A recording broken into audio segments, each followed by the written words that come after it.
Welcome back to the Tall Tale Tavern, episode 2 of Cloudy with a guaranteed chance of fireballs. And my name is Kyle. I am the tavern master for this crazy Tall Tale Tavern, and I am very excited to see what's going to be happening for the rest of this adventure. Joining me back at the bar this evening, Time is back to prove he's capable of semi-coherent thought. Welcome back, Time. Hi, hello, that's me, hi. And playing Lahayat, the Asimar twin brother, which we don't know why they're twins yet, actually. We need to figure this whole out. Birth certificates were burned back in the war. Need to figure that out? I don't think we do. It's important to our story. Aren't you a doctor? Don't you know where babies come from? Shouldn't you understand twins at this point? Yes, I'm a Dungeons and Dragons doctor, and I have serious questions about twin brothers who are Asimar and tieflings. That doesn't make sense, but we'll figure it out. Also, here tonight is Fallout, who is only here because we told him that this was Twitch Rivals. Welcome back, Fallout. This is not Twitch Rivals. So the fourth time this has happened. Thanks for having me. And Fallout is back playing question mark. What is your character? Maz, the spellcaster of sorts. We have lots of questions. And I guess I'm just full of questions tonight. I'm just gonna keep asking questions instead so inquisitive. Prolonging the start of this thing. And then we got Scott. He puts the failure in critical failure. Welcome back, Scott Esmond. And thanks for not bashing me this week. That's nice. I feel I tried to be nice. Good, you called me a failure though. So in response, I don't know. It's kind of rude. You're just writing your own narrative of us bickering back and forth in your intro. Yeah. That's good. Welcome back. You are playing the twin brother, Dark. Thank you. The tiefling brother of Lahaim, or Lahayat and Dirk, Bizarrio. Correct. That's your last name. We are the Super Bizarrio brothers. You are correct. Great. And then finally, trying to come up with something fast and on the fly for a new introduction. Insert snarky intro here. Zombie Doc. Welcome back, Ryan. How are you this evening? I am excited to be back. I'm looking forward to seeing what kind of chaos you guys can come up with, the chaotic situations I'm throwing at you. So I'm excited to see what you do with this. Well, we are all having a blast. So let's get into the story. Before you get into the story, did you say who you're playing? Because you introduced everyone else's characters. I am. I am playing Agathos Gloss, the GIF eloquence bard, who is here to try and figure this deal or whatever we have to do to make this trade supply happen in this game. So, yes, let's recap and jump back in. Agathos Gloss, the silver-tongued gift bard, and his paid bodyguard twin brothers Dirk and the Tiefling and Lahaim the Lahayat the Asimar have made their way on board the Obsidian Dawn on a mission bestowed by the Court of Doves and Daggers to stop the feud between the Frostfang gang and the Silver Peak Dominion. Once aboard the airship, they soon encountered Maz, an unknown stowaway who was being threatened to be tossed overboard by the crew. Before they were able to question him, they were attacked by what appeared to be a flock of dragons. But as the illusion broke, it became obvious that this was an airship attacking their own vessel. The story took a pause just as the other ship was about to crash into the Obsidian Dawn. And so, we go back in the steel and wood Tall Tale Tavern. The atmosphere hung heavy with multi-shaded smoke and incense. Our storyteller, the woman in leather armor and blood-stained bandage on her left arm. She has flight goggles adorning her forehead and a tattoo of a black horizon and black sun on her neck. And she turns to the tavern, having tossed back another drink, and continues the tale to the enraptured audience of Cloudy with a chance of fireballs. Roll the intro!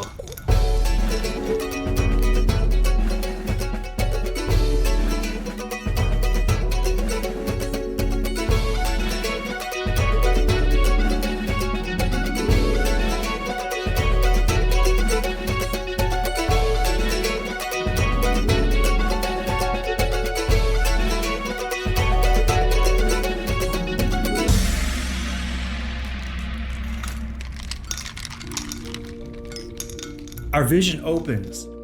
Beautiful golden god rays of light dancing across a lush, immense grass field. Dozens of fluffy white sheep frozen, chewing their cud.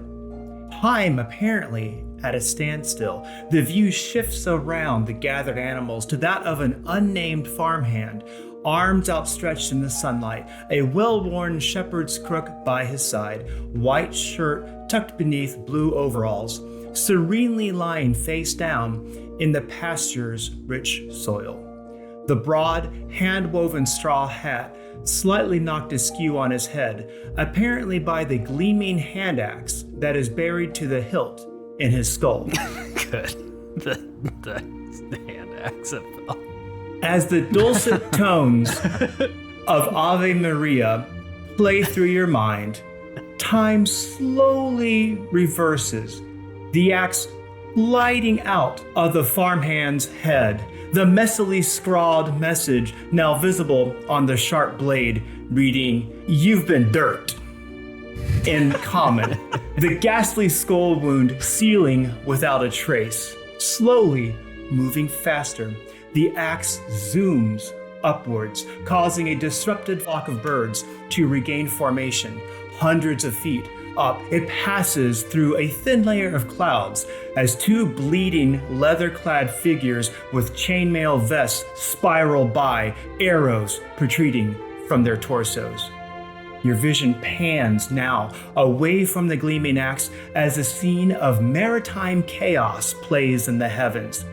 Time seems to revert to forward motion. The axe and the marauders fall prey to gravity as flashes of arcane energy, blasts of black powder, and roars of cannons provide the soundscape to a hellish fight between two floating vessels of steampunk decadence.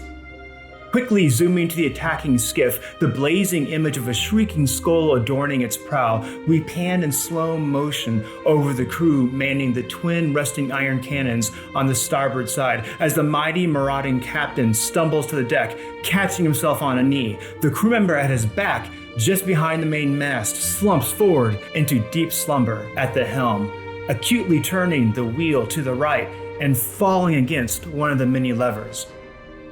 As the lever pops into gear, you hear the dunk of a mechanical gear engaging loudly, and at that moment, the music washes away.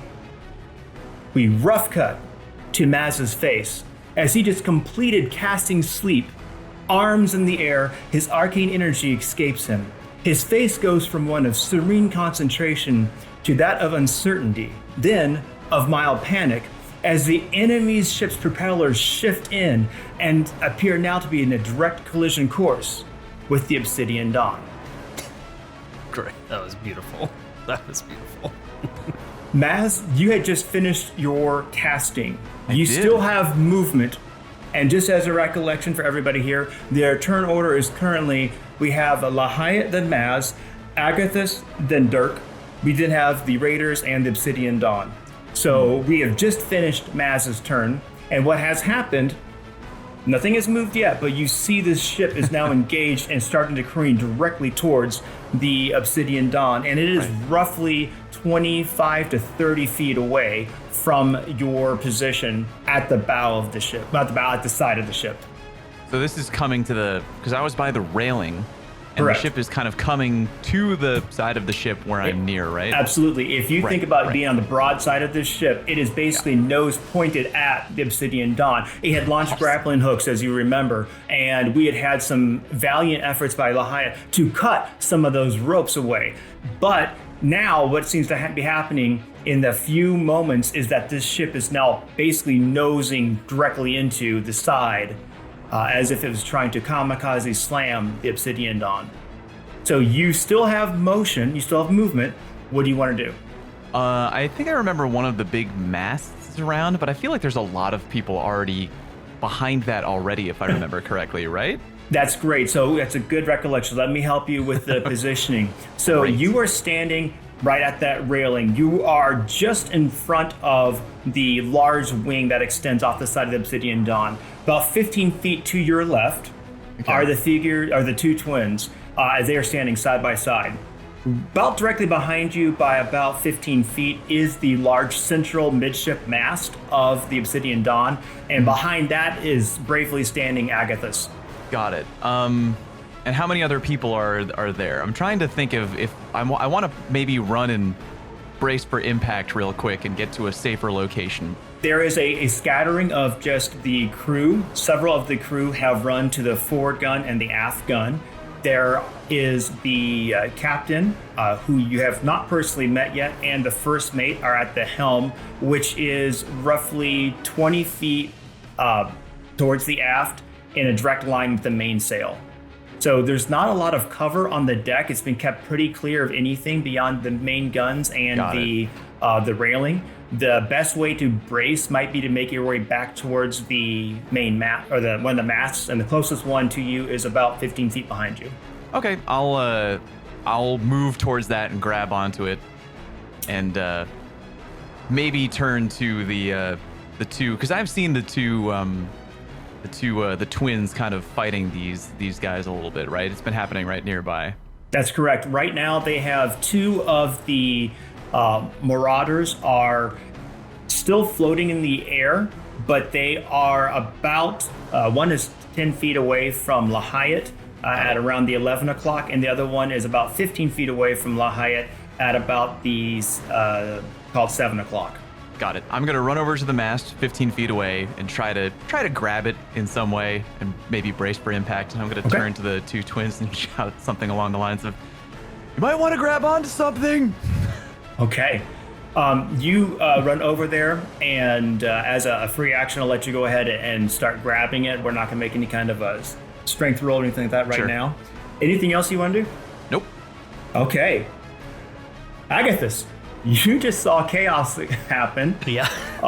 You are still kind of peeking out from around that main, the midship mast. What do you want to do? I know that I need to hold on to this mast. I know that's for sure a thing that needs to happen. I am going to. So what I can see on their ship is there's a big dude, right? So there's a really big dude who fell to his knee and seems to have jolted him, and he's kind of trying to stabilize himself. But the person behind him, who is at the helm, is completely unconscious. There are two other deck guns that are on the ship that were not affected, but you see it being manned by some crew, and they seem to be looking around a little bit confused because they can tell the position of the ship has changed and it's not part of what they would have expected as standard. Okay. I am going to. What I'm gonna do is cast a spell. I'm going to do. Let's do Phantasmal Force. So I'm gonna cast Phantasmal Force at him, and what that is I craft an illusion that takes a root in the mind of the creature that I can see within range, which is 60 foot. You got range. And I basically create a image that only he can see, and that if he fails his intelligence saving throw, then he treats it as a real thing. And so I'm going to cast that. I'm also going to use my Bardic Inspiration and use some disconcerting, or my unsettling words. So I'll roll a d8, and he has to take 8 less on the intelligence saving throw. Okay, so you do that first. Yeah. All right. So he'll take 5 less on his intelligence saving throw, All right, awesome. and then go ahead and make his intelligence saving throw. Wow, he got a nat 20. Dang it. Minus 5, so 15. My save DC is 15, so he so he saved. Yeah, he just saved. Just saved. Dang it. Okay, I grab onto the mast. So this energy and these whispers come out. You see it take root in his brain. You're trying to make this illusion appear, but he's able to shake it off, just still kind of dazed, and you see him resist whatever that image was supposed to be. Is there anything else you want to do with your turn? I think that's it. I used my action and bonus action, so Just I will making sure we're grab clear. onto All the right. mask and hope I don't fall. Okay, Dirk. All right. So right now you're standing next to the railing. Immediately to your left is Lahayat. Roughly 10 feet from you is one of the raiders at about the 11 o'clock, and at about the 7 o'clock, and that's going to be about 20 feet away is another raider. Both of them are about 5 feet off of the deck, floating off the deck. Am I aware of the ship sleeping? I mean, the mast yelled out like you might want to grab onto something, but it's only been like 10 seconds of exactly time. Yeah. Where we last left, you and Lahayat had been engaged with the raiders, so you're essentially facing perpendicular to the ship that has had this catastrophic navigation failure, if you will. So I don't know. I'll tell you what, give me a DC 14 perception roll, and this will not count as your action, just to see if you would have noticed this. Love it, a 13. Oh. No. No, you were not aware of what just happened on that ship.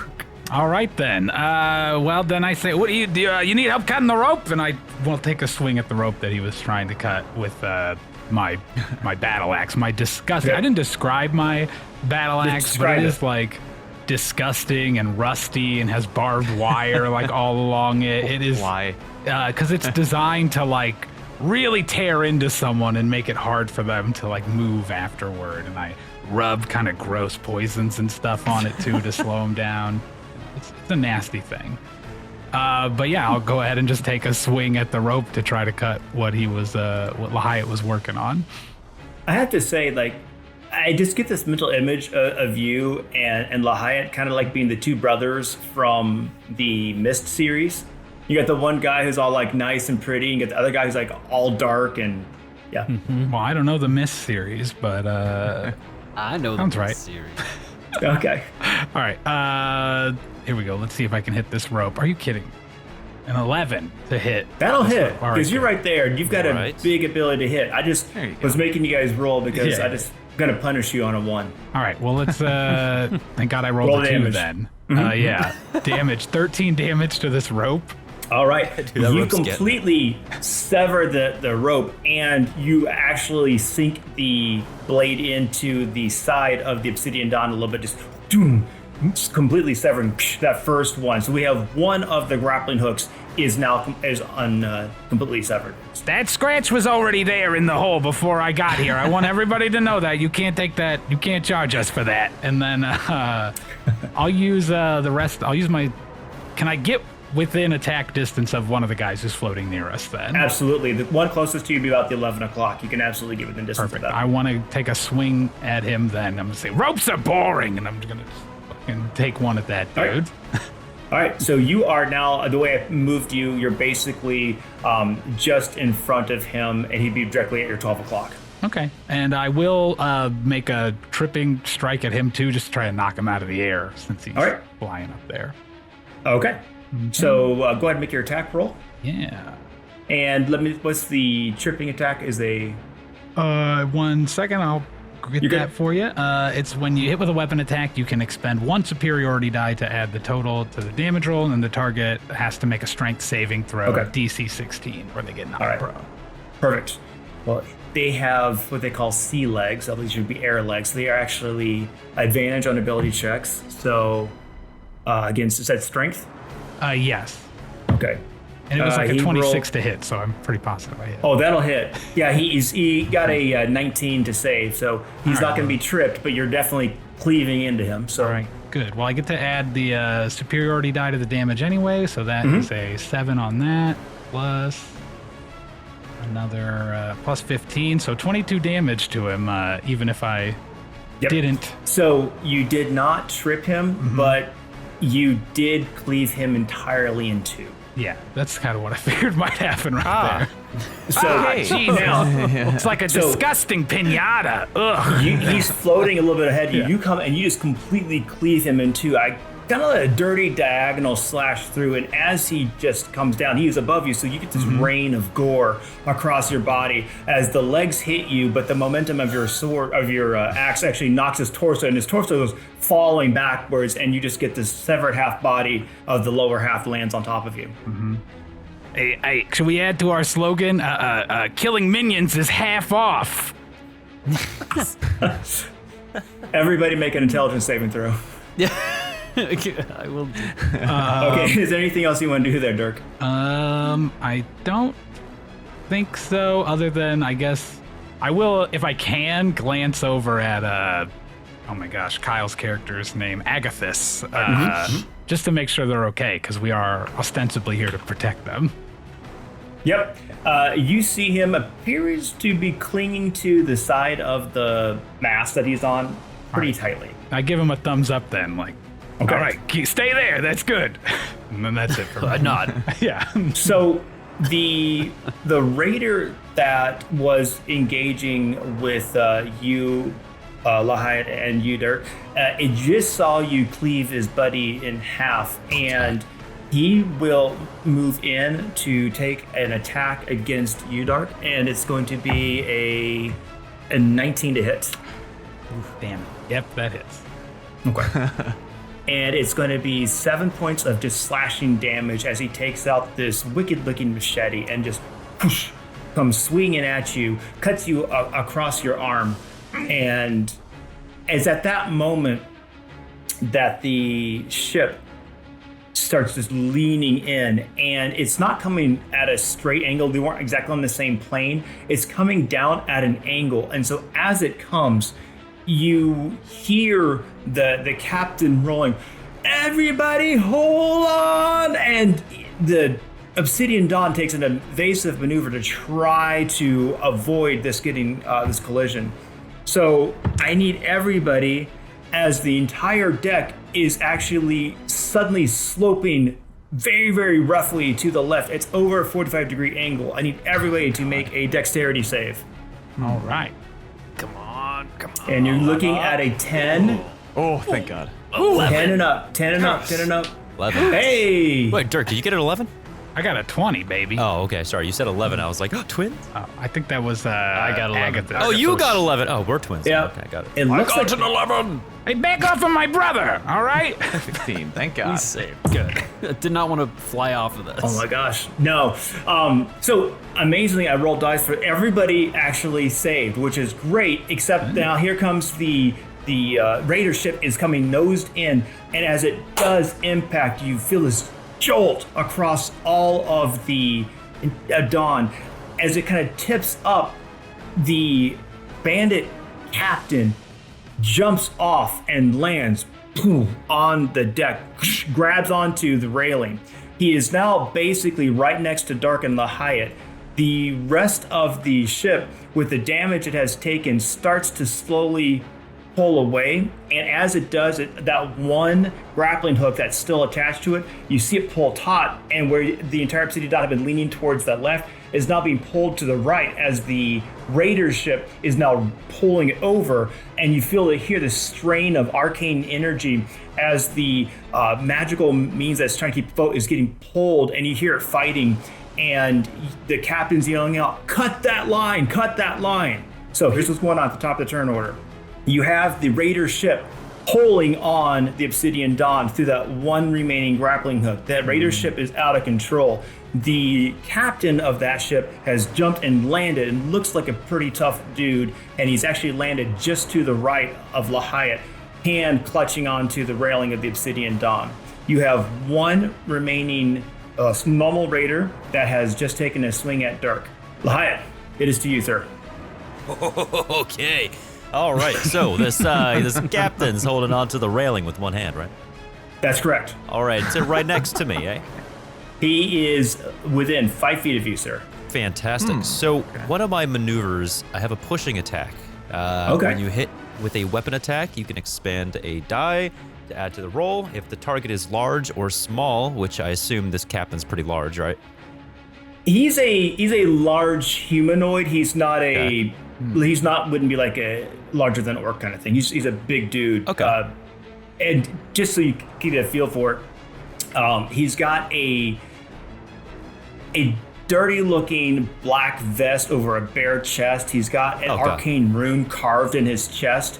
He has on the one pant leg a low slung holster of looking like a revolver. He's got another one of those nasty looking machetes that is slung across his back, and he is just boom, landed, and he's clutching. He looks like he has seen a lot of action. He looks scarred and weathered. His head is completely shaved, and he has a patchy, almost like dreadlock level beard that goes down to about midway to his chest. All right, so well, this is either going to be fantastic or absolutely horrible. So I can, I'm gonna go ahead and try and knock this guy's hand off the railing. That way, potentially, he can fall off the side of the boat call. using the pushing attack here. Love it. So guide me on how this works here. I can use any of my weapons to attack him, but does the effectiveness of pushing them off depend on the weapon I use for the attack? Not for how that reads. It's really any of your attacks. You're just using a superiority die, and they have to make a strength saving throw. Great. If they fail, you push them. Okay. Push them Yeah. 15 feet away, too. Oh yeah. Really send this. Oh yeah. All right. Well, I'm gonna use the longbow of warding here. I assume but like before, roll the hit dice first. That's correct. It's an 18. An 18 hits. And what is the save? A 14. 14 save. All right. This captain does get advantage because he has the same kind of sea legs. Oh my. Well, with his advantage, he rolls a 5. Interesting. I rolled a 1 and a 2. Wow. That is not how I expected that to go. Okay, so you push him 15 feet off. All right. You do, let's see, how much damage was that? I'm sorry, it was 6 plus 2? Yeah, 8. All right. Plus however many d6 from how far he's going to fall, right? Yeah. So you shove him off. Now, because of him getting shoved off, you knock him over the railing. Like what for anyone else, I'm going to give him a single Dex 10 saving throw to see if he can catch himself before he goes all the way down. So, and he got oh my gosh, he got an 11. Ooh. So you knock him off. Now he is now dangling on the other side of the railing with a hand, able to save himself. But he is not in a pretty position. And the good news is, you're a fighter, so you still have another attack action. There you on go. his turn. Yeah. Right. Oh yeah. Nice. Guess what I'm doing with this second arrow? In a classic, action series, he comes out, you fire, you knock his hand loose with that arrow. He flings backwards. Just when he thinks he's going over, the other hand comes up. You flash to his face, grinning and snarling at you as you knock another arrow to shoot at him. Roll your attack, sir. Alrighty. Come on, give me these numbers. Ooh. All right. 15 to hit. 15 hits. Okay. And we're getting hitting a 10. Now, are you doing another trip attack like you had? Oh. Or the shoving, or I just... Is this another push? Oh, this is another push, bro. Okay. Okay. It's a push, bruh. Okay, Bruh. so that's the Bruh. All right. 10, and then you said I have to do another D8, right? And then add that on top? Say no more. That's a 14. That is some good damage you're putting on the guy. All right. I'm taking picturing hands, now. bro. I'm taking Yep, hands. yep. I'm picturing it like this guy was like, he jumped up like, prepare to face the most dreadful, and he just goes like, Pretty much. Just lips on a He's random getting banana rocked. peel. So, all right, he still gets advantage on that push, but on. oh my gosh, double 2s. Dude, what? Double 2s. Oh my lord. He That's might with be advantage. gone, like- All right, I'm gonna not use these d20s anymore. All right, so curse. that shot, he growls. You see him like one hand pull up, showing immense strength, starting to pull himself up, looking over the edge at you, kind of that murder in his eyes as that second shot doesn't actually go for his head. It goes and hits his wrist, and the wrist is still hanging on as the rest of his body goes flying into the ether, trailing this bloody stump of an arm, and you hear this scream of anger and frustration as he falls, and you see him going down below the enemy ship. You messed with the wrong mercenary business. That takes care of the Sky Captain.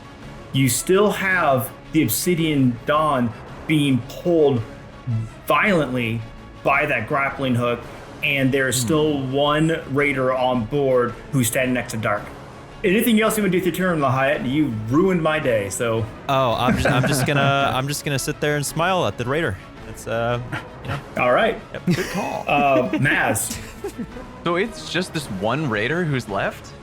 There's one raider who's left, and then just the conundrum of the entire ship, which had been completely leaning to the left, has stabilized, and now you feel you can start to get pulled, basically leaning towards the right as that grappling hook is starting to pull down. Are there more raiders who are on the ship, or is this like can I see if there's more, or is he the last one, or is he just the only one who happened to be on He's the board? last one. Everyone else is apparently going down with the ship that you can tell.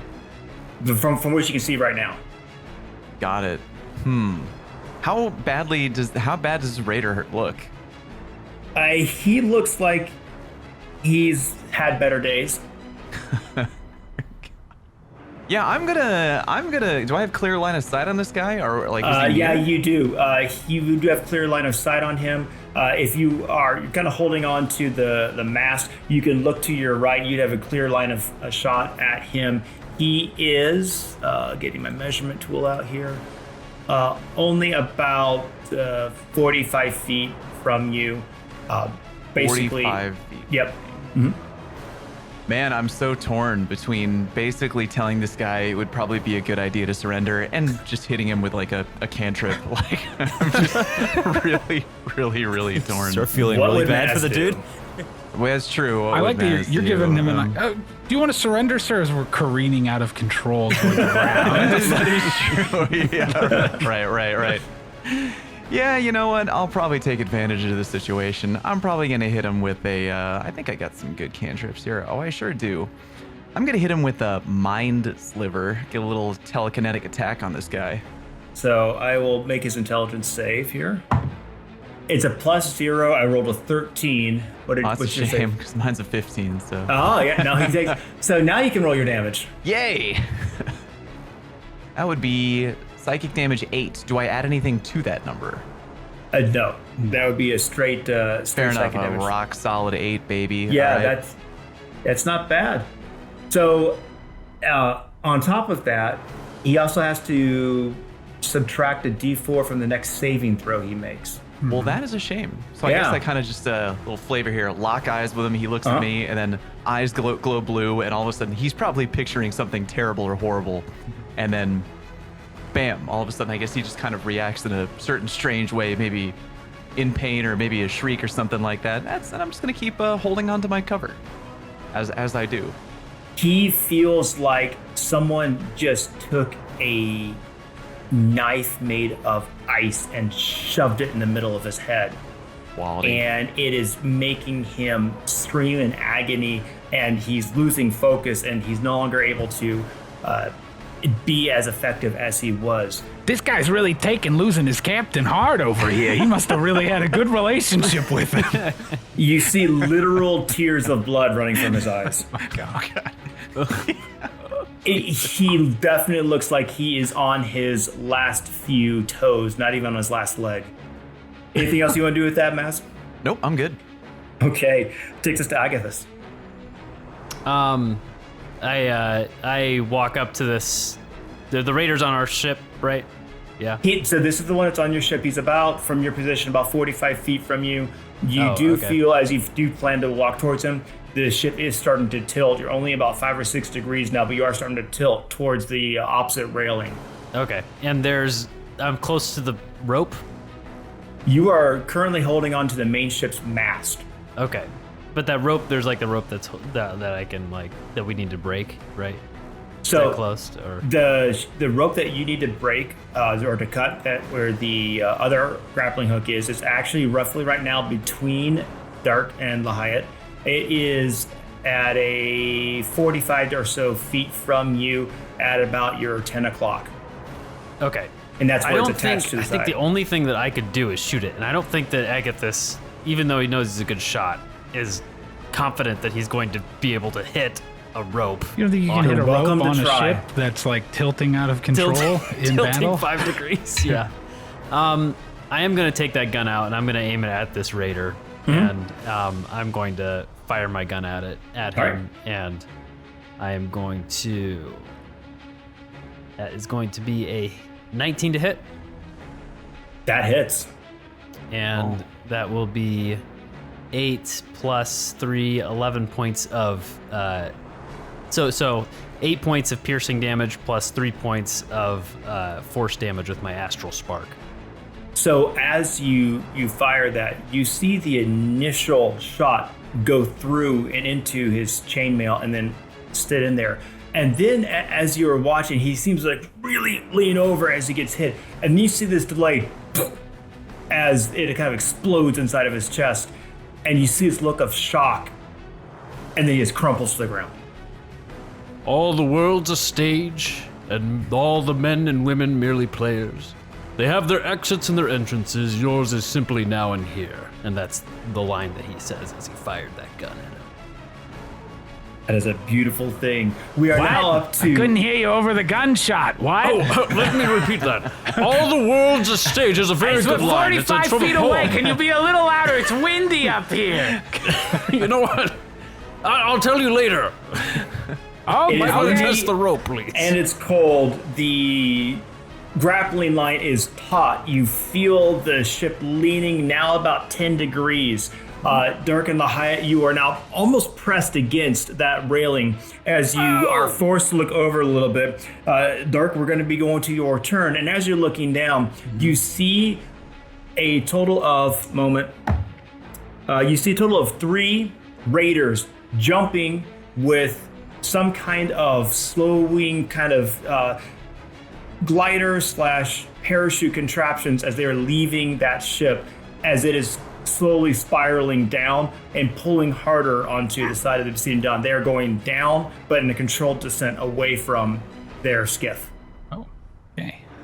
The grappling hook is between you and Lahiyat, which should be just on your right side. Lahia, give me your boots. Give me your boots. Give me your boots. Give me your boots. I don't want to die. No, I will. I mean, I'm just going to take a swing at this grappling hook, obviously. I'm going to cut this. Don't worry, I'll take care of this right here. No problem. I know how to release a fish. Take a big old swing at it. All right. An 11 to hit this rope again. 11 will hit the rope. I just roll ahead keep and roll your damage. rolling 2s, cutting it close. All right. Hey, that was my line. Hey, we'll take that 16 damage to the All rope right. on this first You take a swing. massive chunk out of it, and there is just the barest amount. You'd estimate a quarter left of that rope, but you have gotten rid of a good 3/4 of it with that solid swing. Well, then obviously we'll just take another big old swing at it. I'm not risking falling off here. Much better. 22 to hit on that one. That'll hit. I got a feeling we're cutting through this bitch, no problem, but let's just say another 12 damage to it. As that final swing comes down, this time with gusto, you again leave a nice deep gash into the side of the Obsidian Dawn as you cleave through that rope. And you immediately all feel like you were thrown back to the other side as the captain quickly tries to compensate, but the ship was leaning so far to the right, fighting against it, and quickly rights itself. I need everyone to give me a DC 7 dexterity saving throw. DC 7. Jesus. Not 20. Hey! Wow, it was on a 17 and then it leaned right over onto a 3. That'll be a 5. Also a nat 20 for Dirk over here. Dirk made it, and then Lahiyat's 20. What are we rolling for exactly? We're dex saves. No, I know Fallout was asking Yeah, what are we rolling? the like- mechanics of it. What's like going to what- happen? I guess you're Yeah, about to like- find out. That's Well, right. I'm asking because I have the ability to do a reroll. So the situation is that the ship has been leaning very, very much to the right, down at a 10-degree angle, Right, of because course. the ship was pulling down. Yeah. The captain has clearly been trying to compensate by leaning the ship to Sure. the left. Well, it's suddenly released. And so we went from leaning far to the left to basically like I wouldn't say a catapult, but like a seesaw, very quickly overcompensated, throwing everybody towards the left. But they're trying to control it. I decided I had a DC 7 save, which I usually don't share, but this time I'm letting you Sure. know. And that's all right. So because I did share it, I'll let you choose to roll that luck. I don't know if I'm gonna get completely flung off into the wild blue yonder, but I might get knocked around a little bit. That's okay. I'll let Bahamut take the wheel on this one. I'm fine. Tell you what, we'll play it this way. I want you to roll a d10. Oh, sorry, right. I want you to roll d20, excuse me. And Okay. on a 5 and up, we're just going to take some damage. 5 5 and up, I take damage. Yeah, 4 and lower, you're going sailing. Oh, nice call. Okay, here we go. I like those odds. Oh god. Roll. Into the That was almost a 1. It was like right there. Nice. Fantastic. All right. So as you get flung upwards, you actually do go about 7-8 feet in the air and boom, land hard on the ground. You do take 6 points of bludgeoning damage as boom, you impact hard, your chest getting bruised and the air being knocked out of your lungs. For a moment, there is just silence. And then everybody starts yelling. You've got the crew yelling, you've got the captain yelling, you've got the first mate yelling, Lahia and Dark probably celebrating and I'm guessing chest bumping. I don't know. What do you guys do to celebrate? I try to chest bump Lahayat, but like, I feel like his armor's so clean and nice and pristine that he's like, maybe not, you know? It doesn't might All right, me well, hitting him. I'm here. I'm cheering. Yeah. I'm happy. I'm like, you know what? Bring it in. Bring it in Doc. for a hug. Bring it in. I love it. So they're hugging it out. Agathos yells if he can see the captain of our ship and just goes, "Oh, Captain, my Captain, is there anything you need from us to help stabilize this ship? Are we good?" So as you look over to the captain, you see that she is down on one knee. You see the first mate is tying a bandage across her left arm as there appears to be a bit of a blood trail going through it. Oh.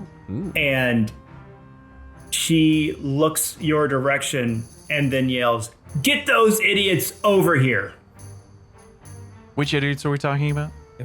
You mean this one here? And I try to grapple Fallout. I want to grapple my ass. Before that, I would like to look at this suave-looking guy, this Agathos fellow, and just be like, after kind of picking up and dusting myself off from that painful collide with the deck, be like, you'll vouch that I helped defend the ship, right? Well, I mean, there was not much else to do other than die. What are you- what's this guy talking like about? those other people did over there? Please. I didn't see many other people Dirk, helping out on this Dirk, deck. please, can we restrain this fellow? We need to see if this... Absolutely. What does he fellow mean is, help? I saw yeah. him standing at the edge and then run back and hug on to the mast for help, and that's all he did the entire time. He was hugging on He to the did shoot mast us. as I there was. was It was... There was a magic missile. There was by a that magic character, missile right? too. For all I know, this man's an There was a assassin. magic though. missile. There was a magic missile. All right, but this guy here could be an assassin. You're right. Let's go ahead and grab him. We're here moving a diplomat. All I know is you're a strange person who was under arrest when we got attacked. I'm sorry, buddy. It's just Not kind of how under it arrest. goes. Not under arrest. You're just being detained, unlawfully detained. Yeah. Well, Maz, the do you detain's gonna resist continue. being detained by Lahayat and by Dirk? What happened? Do you resist being detained? Yeah. Oh, you're gonna try to grapple me? Yeah. I'm not gonna physically fight back. No. Good. All right, good. I'm not being rough with you or anything. It's just a security measure. You know how it is, buddy. Now, I did hear you mention something earlier about looking for a bar. Do you know where the bar is? Because if you know where the bar is, maybe we get out of this jam. If I were to cast a spell of suggestion on Dirk, would he know that this is happening? Nope. Do you get a wisdom saving throw? And if he fails, he basically is under your suggestion. It does, however, require verbal and Sure. as a motion component. So you've got to be able to do a little something and say something. So depending on Sure. how That's sneaky fine. you are, I you might mean, be able he's. Yeah. I will. Who's assuming I didn't grab this man to detain him by his hands? Because you're touching me, so I'm gonna try to like. I haven't resisted or like fought, so I'm just gonna kind of like maybe put my hand on either your shoulder or your forearm or whatever is closest, and kind of like get your gaze and be like, friend, what if instead of detaining me like this, you help vouch on my behalf that I did help defend this ship? Suggestion. He needs a 15. This is a wisdom save. This is a wisdom save. All right. Smart Dark. Dark, let's see what you got. Dark's a clever fella, but he rolled an 8, so not feeling too wise. You know what? Actually, thinking back on how things went down, I do remember him shooting that magic missile. He was helping out a little bit, so I think he might not be all that bad. I knew you were an all right guy. Yeah. I like that axe.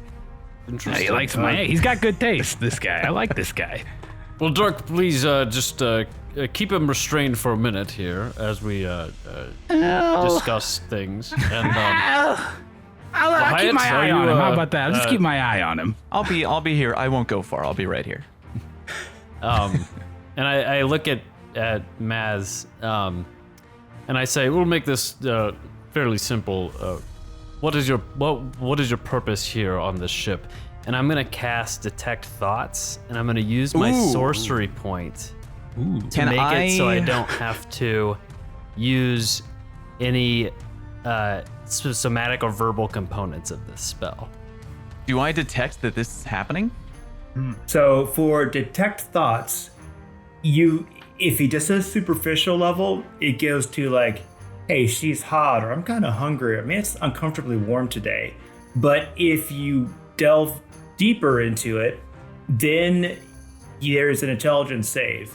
If he succeeds, he can basically read your thoughts, but he's been in there. But if it's superficial, I'm don't keeping know. superficial, and I want to, and so with that sorcery point, I think I can cast it without anybody noticing, because it's a subtle spell. You're just asking me why I'm traveling?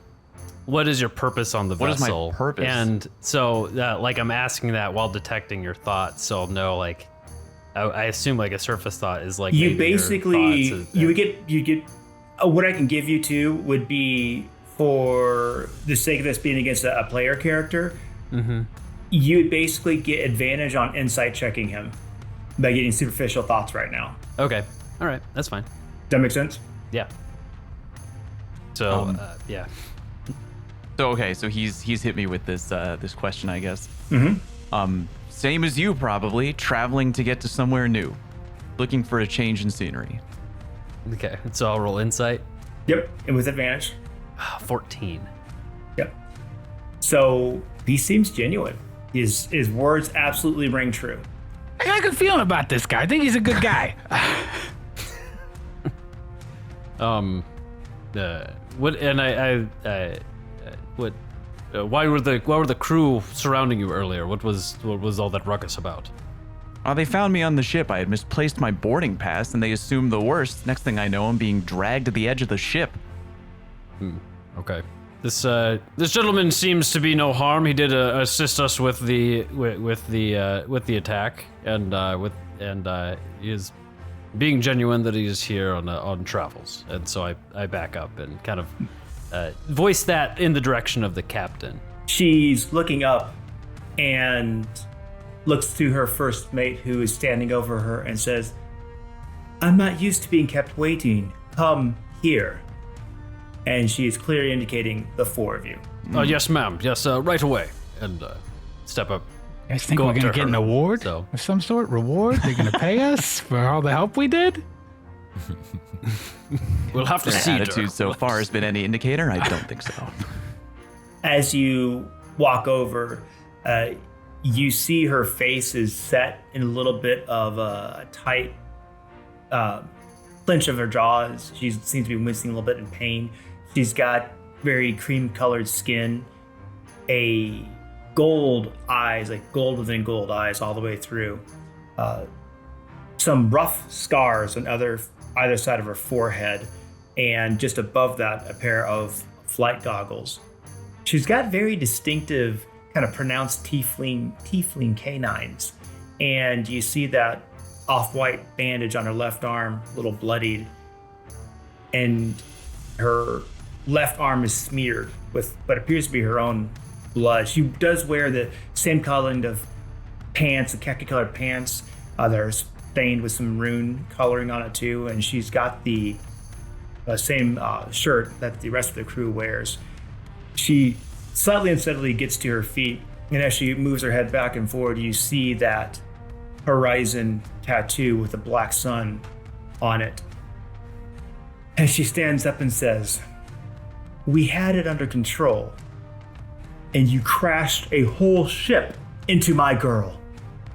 Technically, they crashed the ship into your girl. We did indeed protect it as best as we could. It didn't feel like things were too under control when I was cutting the tethers that were dragging us out of control to the ground before you started yelling at all of us like we were in trouble at school for lighting a fire in the bathroom for the 3rd time this month. The technicalities of running the ship are difficult. I would really appreciate next time if we give a bit more communication. This could have been a lot worse.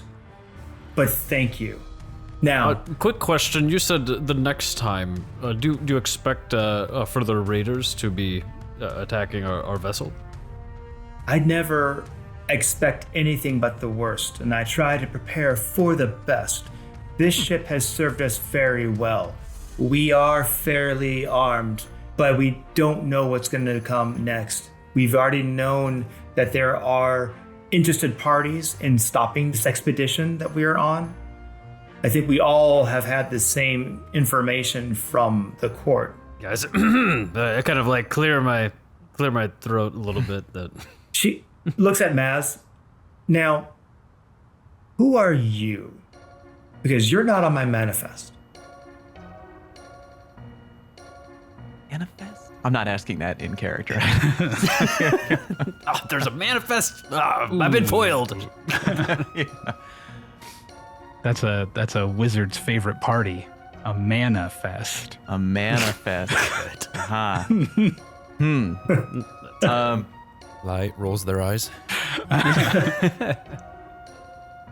The manifest, that completely caught me off guard. I fucking crashed it. They cracked this guy. That's your bane. Just like- there's so few passengers on this airship that like there's like a list of like every person on the ship. I think they would do that even if there were a lot of passengers. I don't think it's like. I think there all were, ships it would- do that.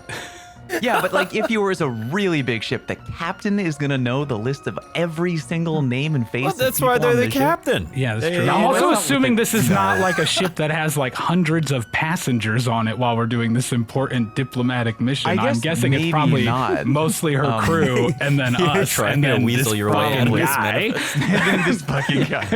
Sheesh. Okay, well I guess I might be in a tight spot here. Okay. Should have saved that suggestion maybe I for probably should. someone a little more powerful. I have more. Like I don't know if I want to use it right now. I'll see where the conversation goes. We just see the prisoners just like slowly sweating, taking a while all right. to like come up Are with you an okay, answer. buddy? You've just I'll been say, kind of yeah. staring straight ahead for the last like 2 minutes. Like how much time has gone by in game. I'll say, you can call me Edwin. I'm a traveler. I apologize. I didn't mean to cause any trouble. You didn't cause trouble necessarily, and whether or not you are welcome here does remain to be seen. I am not somebody who prefers to stage executions or throw people overboard unless it's required. We do have many ways of detaining people, magical and otherwise. You would do it best to make known your allegiances now and to be truthful about it. Because one thing I cannot stand is somebody who lies. I feel like my actions in the past few moments have made it quite clear where my allegiances are. I'll vouch for him. He was helping out in the fight. He's a good guy. He's a good guy. Trust me. I really feel it in my core. She pulls a jeweled dagger from her belt and flips it very, very quickly, deftly catching it, and is presenting it to you. the handle towards you, the blade completely flat, and says, "Will you swear to the blade that you will help us carry out the safety of this crew and the safety of our passengers to the best of your ability? If you do, touch the blade and say, 'I swear.'" Can I, while looking at the blade, can I possibly make some kind of roll to detect if this is some kind of arcane trick designed to... You may absolutely roll Arcana looking at it, drawing on your knowledge to see what you can discern about this blade and about what's being asked. That's a high roll, 25 total. That's a very high roll. You know the maker's mother. Wow. Okay. No. So what you know is that there are many rituals, many spells that have been crafted in ways that, upon engaging them with individuals, basically lock you into a bit of an unbreakable contract that if you were to try to go back on your word through intent, then harm of some kind would befall that person. Now, you don't know specifically this blade, but you know enough of the arcane and the magics that this is probably something around that level. What did she say exactly? What oath am I swearing to here? You are swearing to basically protect the ship, the crew, and its passengers until they are set safely back to the ground. I'll say something along the lines of, so much as no harm comes to me, and I am a member, and I am a fellow passenger on this ship, I do swear, and I touch the blade. As you touch the blade, her other hand comes up and she touches the blade at the same time and says, "You will be treated as a member of this crew until we touch down and you are seen safely off." And as she says that, a blue-green glow appears across the entire blade, and it slowly slinks up like quicksilver up into your hand and across hers, and Whoa, then cool. wraps like manacles on either side of your arms, and then vanishes. She puts the blade back and says, "Edwin, welcome to the Obsidian Dawn." Thank you. She looks to the rest of you. Rest up, eat. We still have many days of travel ahead of us. If you should need us, you could always ask for myself or for our first mate, whom you've already met. And he does a stoic nod to you. Please know that if there are trouble, we will ring the bell, you hear the whistle, and you hear lots of yelling. So if you do see anything or have concerns, please don't hesitate to come talk to me. Do you have questions? Well, I couldn't help but notice that beautiful dagger you were just using, and in the heat of battle while defending our ship, as we are all crew, I did lose my best dirking axe, and I was just curious if maybe you had any spare throwing weapons a man could borrow who was part of the crew.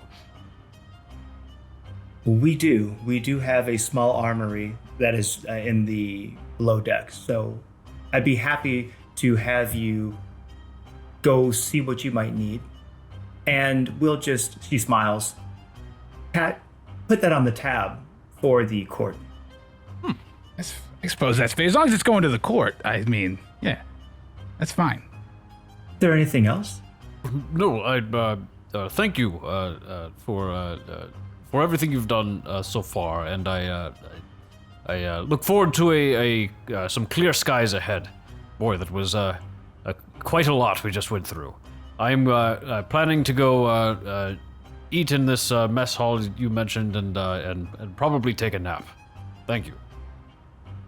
Very good. Now, for the players, you've seen some signs on this ship. So you've got the main deck, which you're fairly familiar with right now. The mid deck is where you have both the VIP quarters and the captain's quarters all at one end. You've got the mess hall in it, and then after the ship is where the crew's quarters are. Below decks, you've not been down there, but in hearing them talk about things like a bit of an armory, you know, there is some kind of an arcane engine room, a bit of a cargo hold, and a brig, which would be at the lowest part of the deck. So what I will give you time to do is your characters are free to eat, move around, interact with each other, have a little bit of fun. When we're ready, we're going to do some rolling. The crew goes about. You see them bandaging, some bloodied, some drinking, looks like liquids that, as you just at a glance recognize them as potions of healing. You see the weapons being reloaded, things being stocked, and they're rolling out different pieces of metal and pieces of wood to kind of repair some of the damage and try to get the deck back into a more ship-shape order. Sounds of construction start going on. I'll look at Dirk and say, thank you for vouching for me earlier. And I almost felt like I didn't have a choice in the matter. It was just, it was the right thing to do. I could tell. So your name's Edwin. That's kind of funny because it's like Ed is, you know, it's like almost like Dirk. It almost sounds like Dirk, you know? He's got that, you've got ED at the beginning, and I got kind of like a D and an E in my name. Yeah. That is a good point. Yeah. I never thought of it that way. You going to share rooms? Or do you have another place to stay? Actually don't. So yeah, I would be much appreciated of. I need someone to drink with. Sounds good to me. And I messaged like this guy. I messaged Dirk a little bit. I said, Yeah. "Good idea. We'll keep a good eye on him as he's here, in case he does turn out to be not good." That's a message. I can send messages to you. So. He's whispering into my head, and I'm sending back. Like, yeah. That's what I meant. That's what I was doing. Yeah. Good.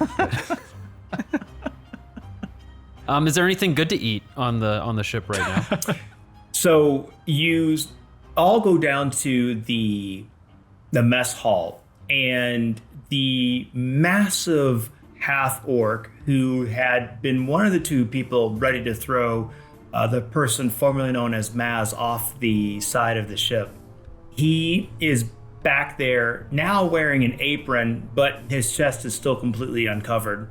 So it's just over his pants, and he's got a small chef's hat on, and he is back there cooking what smells like this amazing array of sausages and bacon, and there's biscuits, and it just looks phenomenal as it's coming out. And everybody is coming in and out on shifts, it seems, and there are tankards set up that are all being held in case of rocking, so that you can take a tankard and get something to drink of it. And so that is what's being presented right now. Great. I go up and with the plate, and I take it up to him. And I say, "Why, chef, this looks exquisite. I'll, if you wouldn't mind, I'd please like to have 3 or 4 portions, please." And I put my plate out. He looks at you, and then he gets this big half-orcish grin with just a little bit of gnarly kind of teeth all jangled about in there, and he smiles and he says, "It's my pleasure." And he just massively loads your plate full of food. To anyone else, it looks like an obscene amount, but to you, it's like, this Yes, might be a this nice is snack. good. Yeah. I take it, I sit down, and have you ever seen a video of a hippo eating like a watermelon before?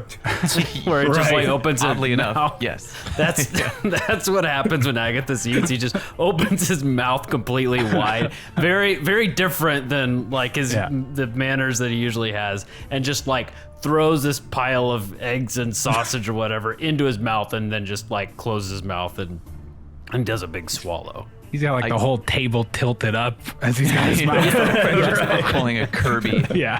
I guess while this is happening, I'm probably noticing that we're all hanging in a tight bunch. I'd like to look at kind of Sir Lahayet, kind of ask, so what's your story? Are you two mercs? Well, it's been quite a bit since me and Dirk have met each other again. We separated when we were younger, and when we met back up with each other from our separate points in our life, we decided that we wanted to do something. You know, we decided. You guys are. Excuse me. And you guys are twins. Are you? So. Or Yeah, absolutely. We are. Yeah. Oh, You yes. looking for Oh, someone to yes. hire? No, I was oh, go ahead. Oh. Sorry. Oh, sorry. No, Who you were addressing? Sorry, Agathis. It's just my good friend Edwin over here was asking a question, and your mouth was full, so it was kind of disgusting. Yes, my apologies. I'm so sorry. Food is like dripping from your jaws, like a dog kind of drooling a little bit. You gotta like wipe your face with a massive arm and get the food off of it. Twins, huh? Yeah. We are indeed. You see the resemblance?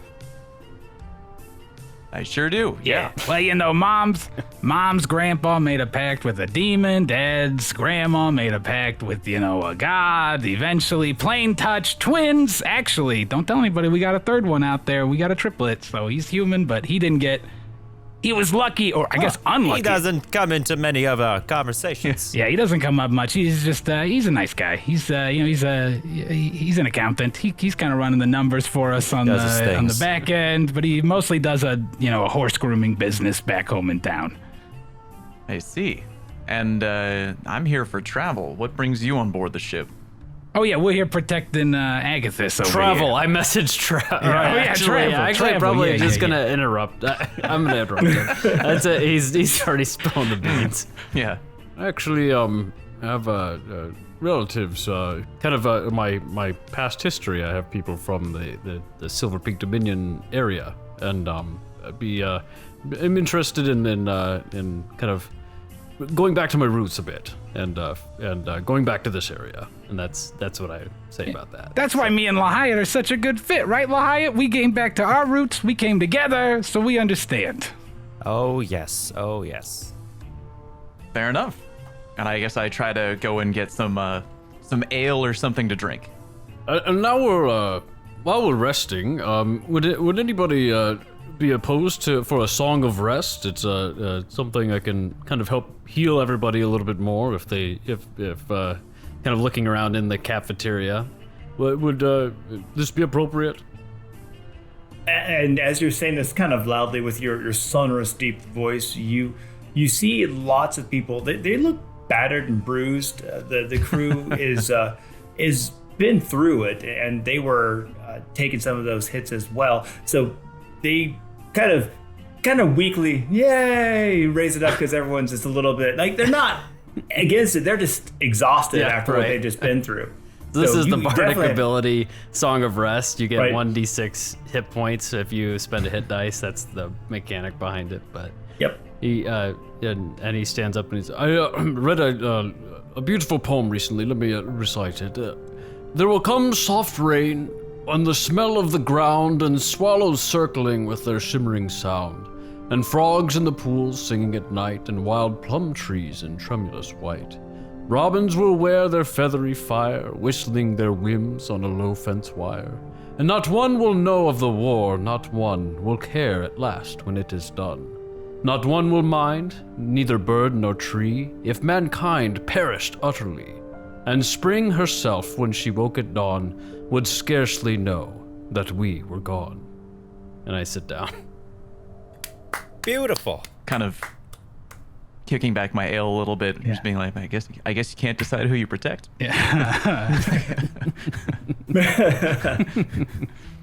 Beautifully said. As Maz, you've kind of gone, what have I gotten into? Everybody actually Rest is does right. I'm falling asleep. bring into a nice applause, and a little bit of cheering, a little bit more forceful than it was earlier, as your song of rest in this form of a poem and an overture does seem to inspire, and you do see people sitting up straighter and some of the fatigue coming out of their face a little bit. So what I have envisioned for the rest of this trip, you still have several days, and we can take it as such. Just to make this trip go, I would like to have each of you, for one of the days of travel, is going to roll a d20. Now, each day of travel is a new day. Everything refreshes. You get your long rest. You get your hit points back, spell slots, etc. Depending on how you roll your straight d20, depends on how the voyage is going. So this is going to be determined by the four of you. I literally have my hands off the wheel here. So what we can do, and we can go in, just for the fun of it, the same turn order we had, which will be Lahayat, Maz, Agathis, and Dirk. we'll have you all roll once in turn, and we'll review that roll, and we'll talk about what, if any, consequences occur. Nice. All right, so let's start with Lahayat. We'll just say you guys have had a chance to relax. You're getting to know each other a bit more. You're getting around with the crew. Each day at dawn, you're up and about, eating some good meals, learning more about the ship and its mechanics, and getting to know the captain and the first mate a bit better, and also a bit more about each other. Lahayat, let's have you make that first D20 roll for me. Here we go. Shit. So what he meant was that was a 5. So can you just roll a straight D6 for me? Can't wait. This will be promising. Sounds good. Oh, well, Well, I mean, it's Okay. all right. another 5. Did you roll D6s both times on accident, maybe? Yeah, maybe. So as you guys, on the start of your second day of travel, was this actually second day from the Sky Raider attack, so it's really your third day of travel now. You were standing up there, and you've gotten pretty used to seeing how the winds and the weather affect. As you were up this day, it feels unnaturally cold, colder than it has in a while. And very, very quickly, you see ahead of you this coalescing, swirling purple, blue energies are like an aurora, but at your level. Oh.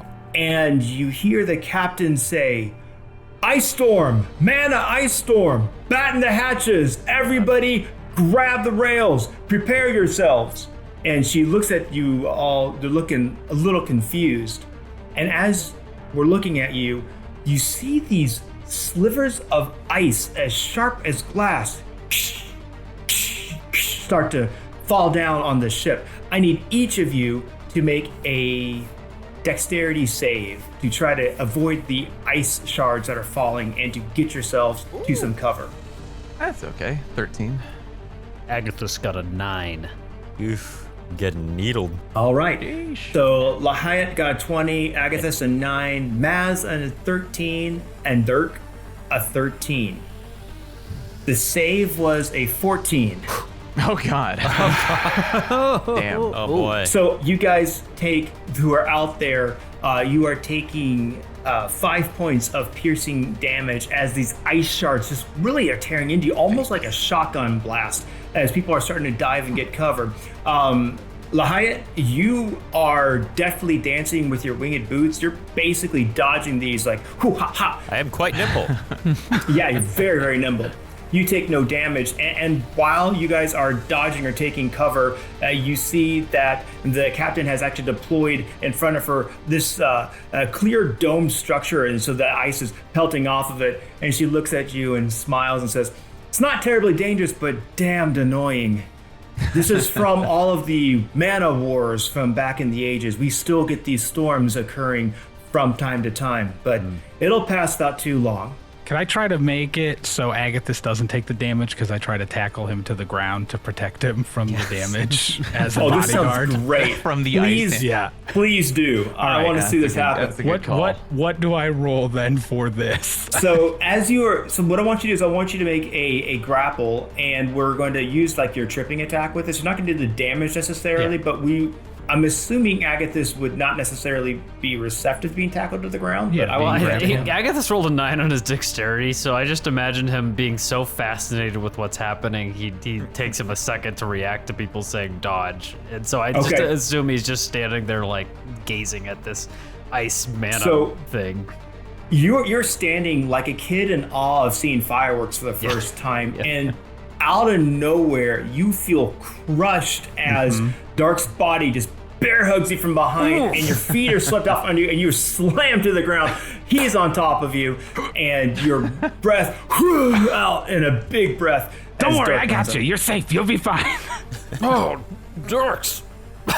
Dirk, as you're on top of him, you're going to take an additional 4 points of piercing damage as you get extra ice as you're trying to cover him. Oh, Dirks, I thank you, and I say sanitatum, and that's my healing word spell. is that word. And so I heal you a little bit, and you get 8 points of healing. That's a good roll. So I feel good about that. Mm-hmm. You know, it's my job, and thank you for not reading a poem to me afterwards. So. Oh yes, no, my healing word is just one word, unfortunately. Probably pick a shorter one though. You still chose a long word. It could just been the. You know, save yourself some time. That's a good point. Maybe if we're in dire circumstance. 20 minutes of the ice storm slowly fades, blue skies ahead. The rest of this day goes without any difficulty. Another long rest for the evening. We're going to go down to Maz. Your turn, sir. Sure. You mean Edwin? Who's Mass? I don't understand. And we're all confused. Yeah. 4. I rolled lower my than time to show. Let's That'd be go. bad. Maz, roll a d6 for me, please. Double ice storm. Double ice. Remember how I said they're not a big deal? Well, now it's a nice tornado. 2. Okay. This day has been progressing normally. You all are feeling a bit cramped being in your quarters and step out to the main deck. As you emerge from the stairwell up into the main deck, it's like you're walking into a blanket as there is this intense fog. Every 5 feet or so, you see a small blinking light that is being lit with arcane electrical energy that shows the railing of the ship. But the visibility is awful right now. And the ship has had to slow. You hear the captain calling orders out as the fog is so difficult to see through right now that you are losing progress in your journey today. Mm-hmm. But no other event happens. But no ice. No ice. The fog lasts for a full 15 hours before it finally lifts, and you feel not only the sudden jolt forward as the sails kick up, but you also hear the whir of the propellers kicking in to try to get some extra speed as the captain tries to make up for lost ground. Agathis gets frustrated at the weather, and he's just like, I could have prepared a spell to control the weather, I think. Unfortunate. It is now the dawn of the next couple of days. We are going to move to dark. Dark. That's just how he wakes up every morning, chanting his name. Maz/Edwin, how do you handle being woken up every morning by someone chanting their own name? Probably with grunted frustration, but I mean, considering my situation, probably not much I can do about it. Fair. Just he's preparing silence over in the corner after the first day. Just go ahead and shut this guy up. All right, I'm rolling a d20. Roll d20. All right. Hey, look at that. A 6. What is happening? Oh my. We just had like the biggest fight with like this path and everything. We're about to like lose because we keep on getting hit by storms or some shit. All right, Dark, give me a d6 roll, please. Yeah, I figured. How about a 3? You wake up this morning, and for the first time since you've been on board, which has been 6 days now, you feel stillness. Popping your head, looking open the window, pulling apart the drape. You look out, you see that the ship is barely moving. Hey, Edwin. Wake up. What? Is The it? chanting already. No. I already did the chain-thing. You slept through it somehow. Look out this window here. It's not. Does this look normal to you? I've never been on an airship before, so I'm not quite sure what normal is. Well, you're the one who's part of the crew. The captain made you part of the crew. You could do a little research on how these things work, I would think. I swore to protect the safety of the crew, and it does not feel like anyone is in danger right now. I'm going to go back to bed. I'm in danger of being very annoyed and perturbed with you, my friend. Okay, not perturbed. Okay, fine. I'll look out the window. What am I looking for here? Make a perception check for me. Sure. Not very perceptive. We're 7 total. 7. You look out the window and shrug and go, we are thousands of feet off the ground. I see a bunch of small dots of trees and land down there, and they look basically like they're standing still. Oh, you're no good. I start, Lahayat! What? Get in here real quick. All right, I'm coming. What is it? Oh, goodness. Okay, well, you could have put on pants before you came in. This is unnecessary. Well, I thought this was an emergency. It is an emergency, but Edwin's staying here. He doesn't need to see all this. I'd throw a towel at him. Is that towel clean? You didn't just use that, did you? No, I didn't just use it. It's the look out the window. The ship, it's not moving. All right, I suppose I will. All right. You got boots of flying. You know about flying. What's going on here? Hell yeah. Give me a perception check, Lahayat. Oh, I'm percepting. Oh. What can you perceive? Oh my God! 4. Okay. What is happening? Fantastic. What's going on? Yeah. Holy shit. Did you like flick some kind of switch to make everything like roll up? Now, Well, you look out the. okay. Yeah, no, I said you look out and you just see basically the same thing that the Maz had seen. That the ground is definitely far below. Everything seems to be sitting relatively nice and calm and still. Kind of shrug. Doc, No concerns here. There's stars in the sky and there's the ground. What seems to be the problem? I don't quite understand. You know what?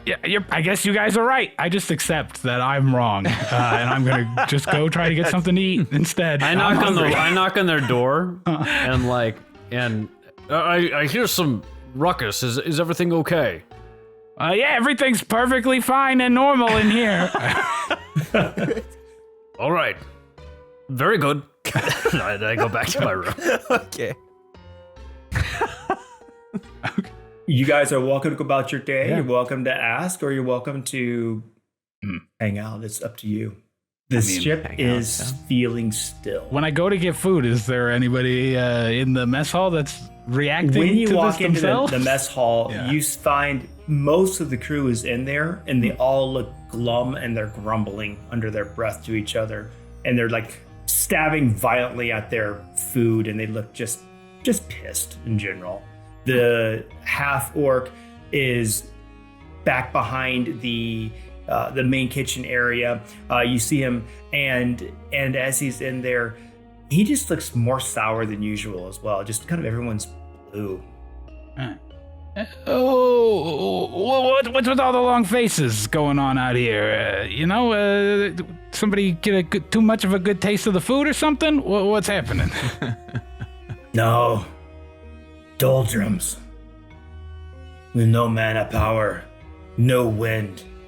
Unless you can conjure the wind, it may take days to get out of this. You got anything for us? Well, let me tell you, buddy, after the meal that you cooked last night, I was conjuring some wind, but not the sort that we're going to need to power this ship, I don't think. But, Hey, we'll take anything we can get. Point it at the aft. Let's get this going. I might know some people who might be able to help, though. Let me see if my friends, could help with this problem. Hey, I'm sure the captain would appreciate it. I can't hear you. I'm already walking back to my room. Leave me alone. I can't hear you. I'll go back immediately. I'm just gonna walk in the room if Edwin's still. Edwin, wake up again! Wake up! I've looked out the window already. No, it's not the window. The chef says we need the farts or something to get the boat moving again. We need wind. I don't know. Wind. Yeah. Wind. No, I'm afraid I'm fresh out of wind. Oh. What exactly did they tell you? He said something about how the drums were dull, and then they couldn't move because there was a lack of manpower or something like that. I knock on the door. Uh-huh. Yes? Dirk, did I hear you mention something about the chef? What was for the meal today? They're out of wind. Yeah. What was for the meal today, DM?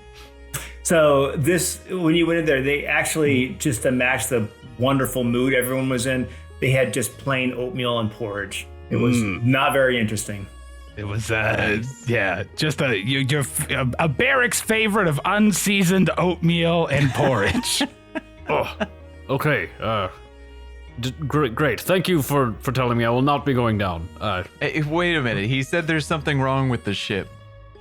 What? I'm assuming I feel like I'm outside the door. Oh, may I come in? Is this okay? Oh, yeah, absolutely. Lahayat's not naked this time. Come on in. Lahayat, come in here, but put some pants on.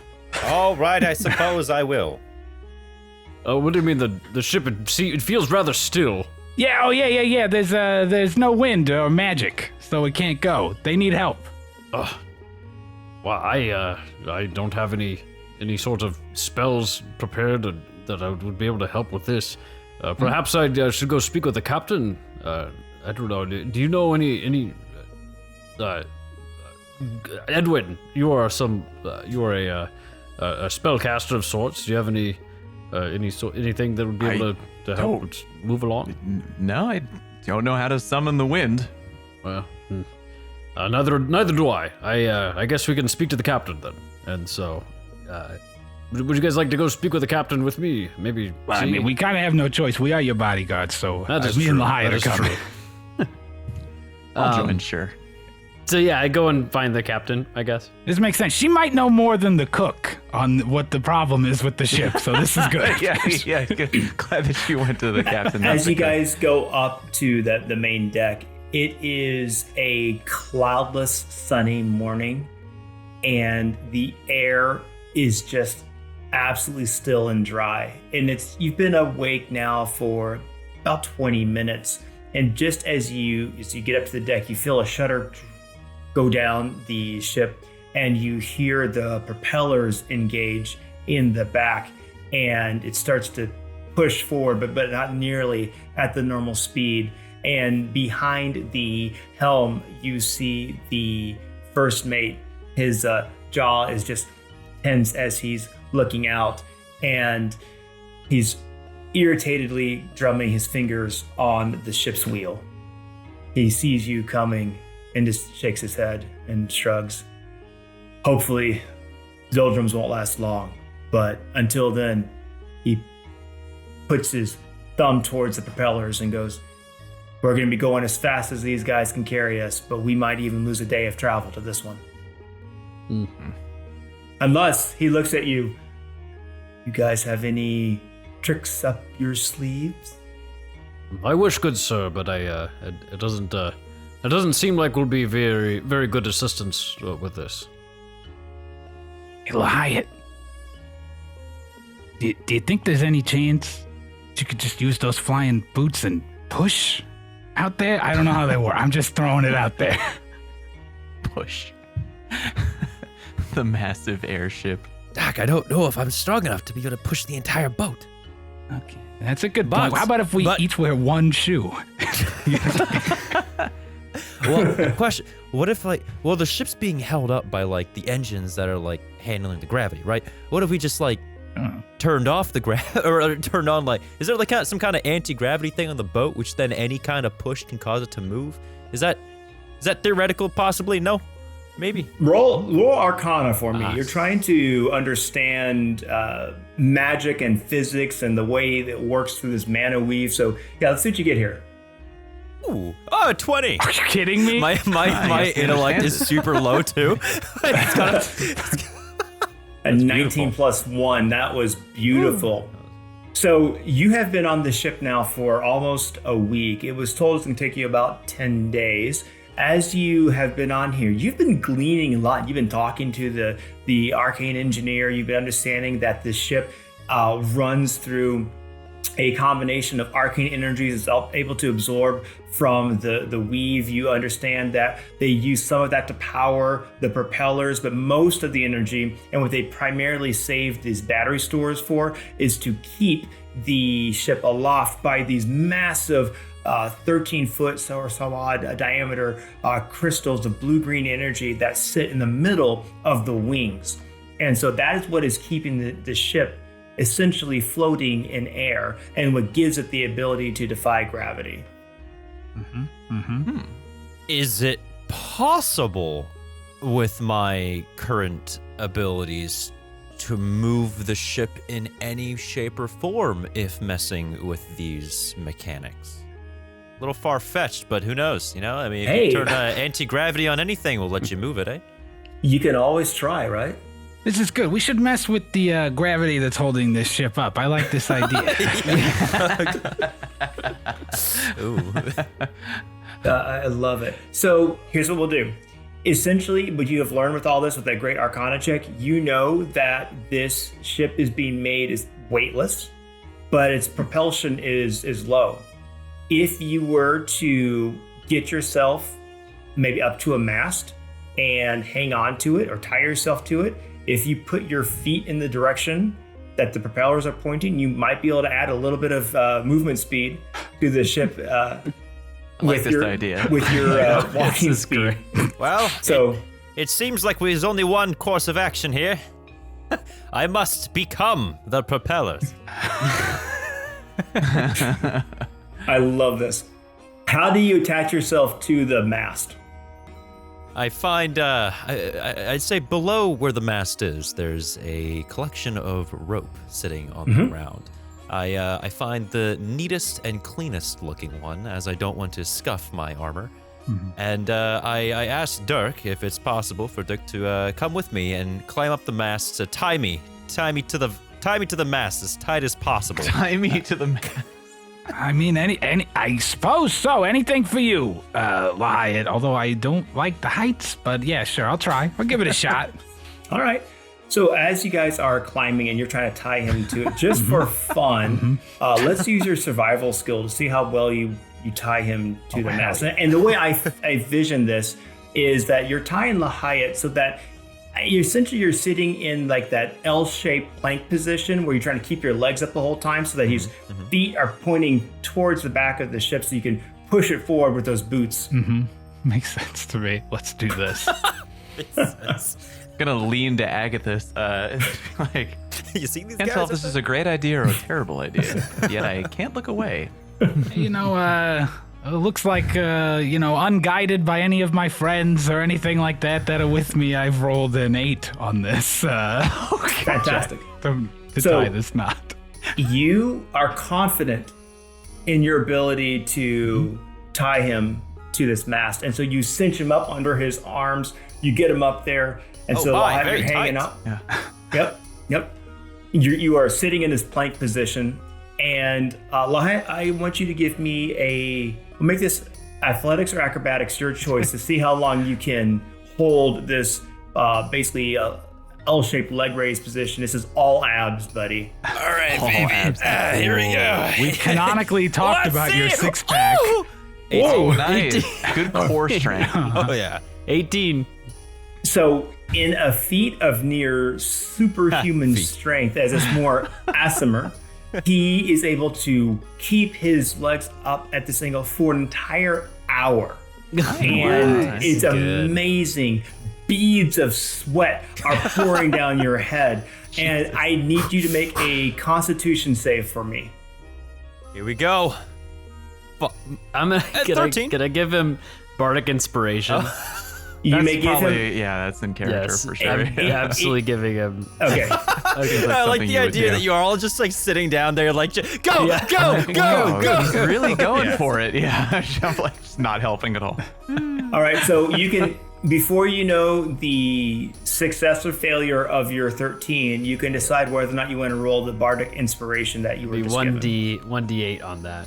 There is always light, friend. If we are only brave enough to see it, only brave enough to be it.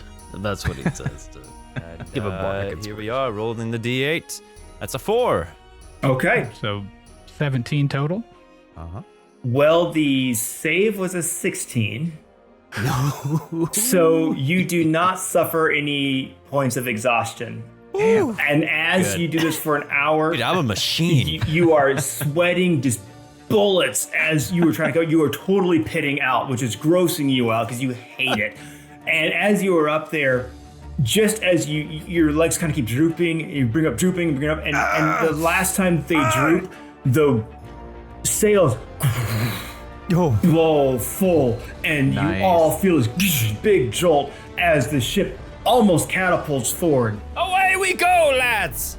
The crew is celebrating, everybody is cheering, and they are so caught up in their celebrations that they kind of forget you're hanging there. I'm just flapping in the wind out there completely, just like a flag. Yeah. I'm all completely limp, my limp. Presumably at some point you let him down the rest of the day. I'm assuming, yeah. The next day. The day passes, everybody's rested, everything resets. Goes pretty much normally. Very nice, calm, cool, crisp day.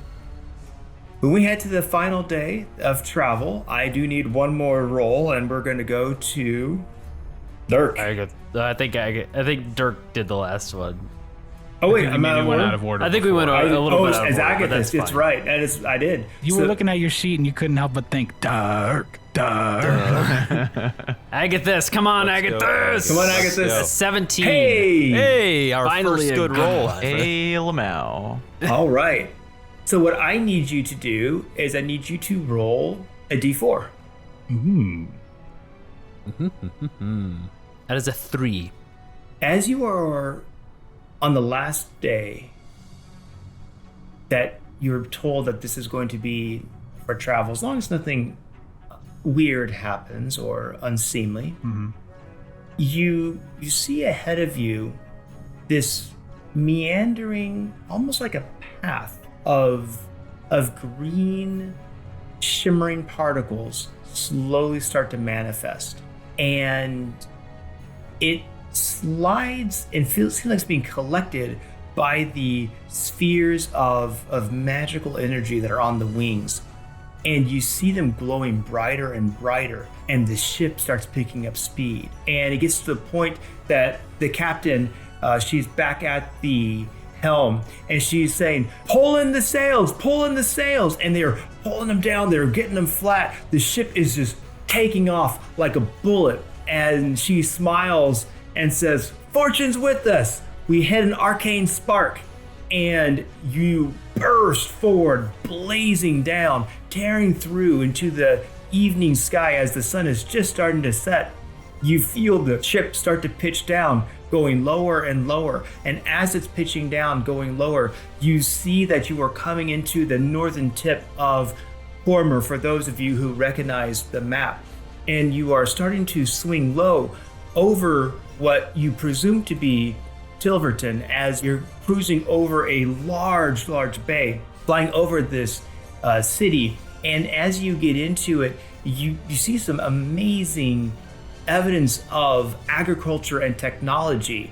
You see there are silos that are gleaming with glass in the sunsetting light as it goes down, that inside the glass are these tall plants full of bounty. You see those dotting across the entire cityscape. You see that almost every rooftop has a garden on top of it.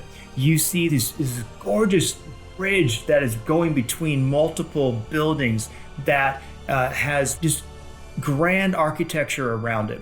You do see a district that has industry and smoke and soot coming out of factories, and you see laborers walking back and forth. And as you are coming down into the traditional port, the captain is angling the Obsidian Dawn to make room for to land safely in the water. Agathis, as you are watching this come up, the electrical streetlights popping on across this city, you see that just to the north is a hastily assembled fenced perimeter with barbed wire across it, and looks almost like chainmail laid. You see guard towers with lights on them, and you see distantly as you're coming down, like battle lines have been drawn, and there is an encampment that is to the north that looks much more rough, with like wood and leather barricades placed. And in between both of those, you see a solitary octagonal tent with a white flag flying on top of it, roughly equidistant between Tilverton and the opposing force. And as that ship comes down, Agathis, give me a perception roll. Oh, bad. Natural 1 for a 7. Okay. Added a +6 to that roll. So as you come down, you do see there are several gift folk that are tending to the dock. They are all wearing the same hued blue robe with an orange sash across their waist. And you do see many of the other people living here in Tilverton, a few halflings, mostly human. You catch a rare half elf or a dwarf, but the majority of the people are just in common clothing. You can see, well, here's a blacksmith, here's a tailor, here's just a regular nobles type person. But as you land, you do notice that all the Gith are dressed extremely similarly. I'd like to have a quick small meeting with Dirk and Lahayat. Okay. If I can have you two kind of come to the side and I say, now, have you two been part of negotiations before? I don't want to assume that you haven't, but have you been part of any sort of important negotiation before? I don't know. Have we been part of any important? Well, you remember the Battle of Cayman Ma, right? Yeah, of course. Yes. Yeah. Yes. Do you remember how we managed to convince the enemy to leave and we had to negotiate for quite a while? Yeah. I convinced that one guy to leave by throwing an axe into his face. So that was good. Yes, it negotiation. was quite wonderful convincing, I must say. I would bet that we've been pretty good when it comes to these kinds of situations. Yeah, as of yet, I guess we'd say our experience is limited, but we've got a promising results, start. however, are fantastic. Your experience will be helpful. The Court of Doves and Daggers have given us quite a sum to resolve this issue. I have an idea of how to resolve it. If it happens, I will need you two to be with me immediately. And so, if we get into a situation and I do something strange, I'll need you to back me. Guys, if I do something crazy, you need to back me up. That sounds fine to me. Yeah, sure. That is exactly what we are here to do. We've got your Sometimes back. my methods can be a bit obscure. Unorthodox. Unorthodox. He starts opening a door to some kind of chamber. Maybe we should have some sort of signal. Should we have a signal? I don't want to accidentally do the wrong thing now. You're making me nervous. You'll be fine. You'll be fine. Just act as my bodyguards, and this will be okay. This should go cleanly. All right, sounds good. Okay. Should we tell Edwin? I was going to Should I say, call should it I in? have attempted to maybe listen in on this? But I mean, he did pull you aside, which would make sense. So let's yeah. do this. Let me have Agathis, go ahead and you can roll stealth for how quietly you're speaking. Yeah. Listen up, guys. And we're going to have Edwin, let's go ahead and have you roll perception. My Sure. stealth was an 8. Yep, I think you got a good chance of beating You got a big this. mouth. I got a big old mouth. I'm gonna re-roll this with my With your luck? with a certain luck factor that's that I yes. have here. That sounds good. Because he was a 7, so okay. Significantly So- better. Yeah. Initially, Agathis was speaking very, very quietly, but as he was describing kind of what to watch out for, he was becoming a bit more animated Classic and a bit bard. louder. And Edwin, you were able to pick that up. Any key words? Do I like the whole thing? I guess just sort of to a degree. I would say to the degree you pretty much picked up everything. Got it. Well, not that he can hear this, but I've been sharing a room with Edwin for a while. Should we bring him in? Could he help us in any way in this situation, do you think? Or is this where we part with him? Should we kill him? I'm kind of already coming over, like, because I've heard what's going on. I'm gonna say, like, on that note, Yeah. in order, Yes, I would be thrilled to join you and assist with this because I think I've proved that I've been valuable before. And let's go with the not killing on that one. Yes. I wouldn't. I mean, I wasn't gonna do it. I wanted his opinion on if we should. You know, I would ignore it. Fair question. I'll pat you on the shoulder. A fair Edwin, question. yes, you have proven helpful, and it would be a boon for us if you were to accompany us. I this, appreciate that, and I'll only charge a slightly less than what you're paying these two gentlemen right here. Wonderful. Pat on shoulder. I will make sure you are compensated. I whispered to Wyatt, but Agathis isn't the one paying us. Should we let him know that? I think we should just see where this goes. Yeah, okay, that makes sense. All right, that's fine. You're the smart one. I'll listen. As you all turn, you see the entire crew standing pretty much at attention, and the captain walks up to you and says, "We will be here for 2 days." And she reaches to shake your hands and says, "Good luck." Thank you. I thank you for the travels. It was your vessel is keen and wondrous, and I appreciate all that you've done. She smiles, the typical tiefling, devilish-looking grin, and says, "You may need it. Good luck again."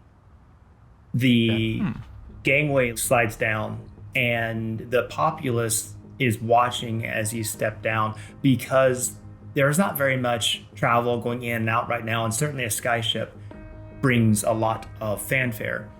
As you do step downwards, you do see 3 people of significant nobility waiting for you. And by their station, and from your knowledge of the population and Tilverton, Agathis, you would recognize that in front of you is Lord Cedric Ironheart, who is the de facto leader. He is a stout, large male, dark hair with gray shot through the sides of it. He has a very pointed goatee, wearing what looks to be a ceremonial breastplate with the Ironheart family crest on it.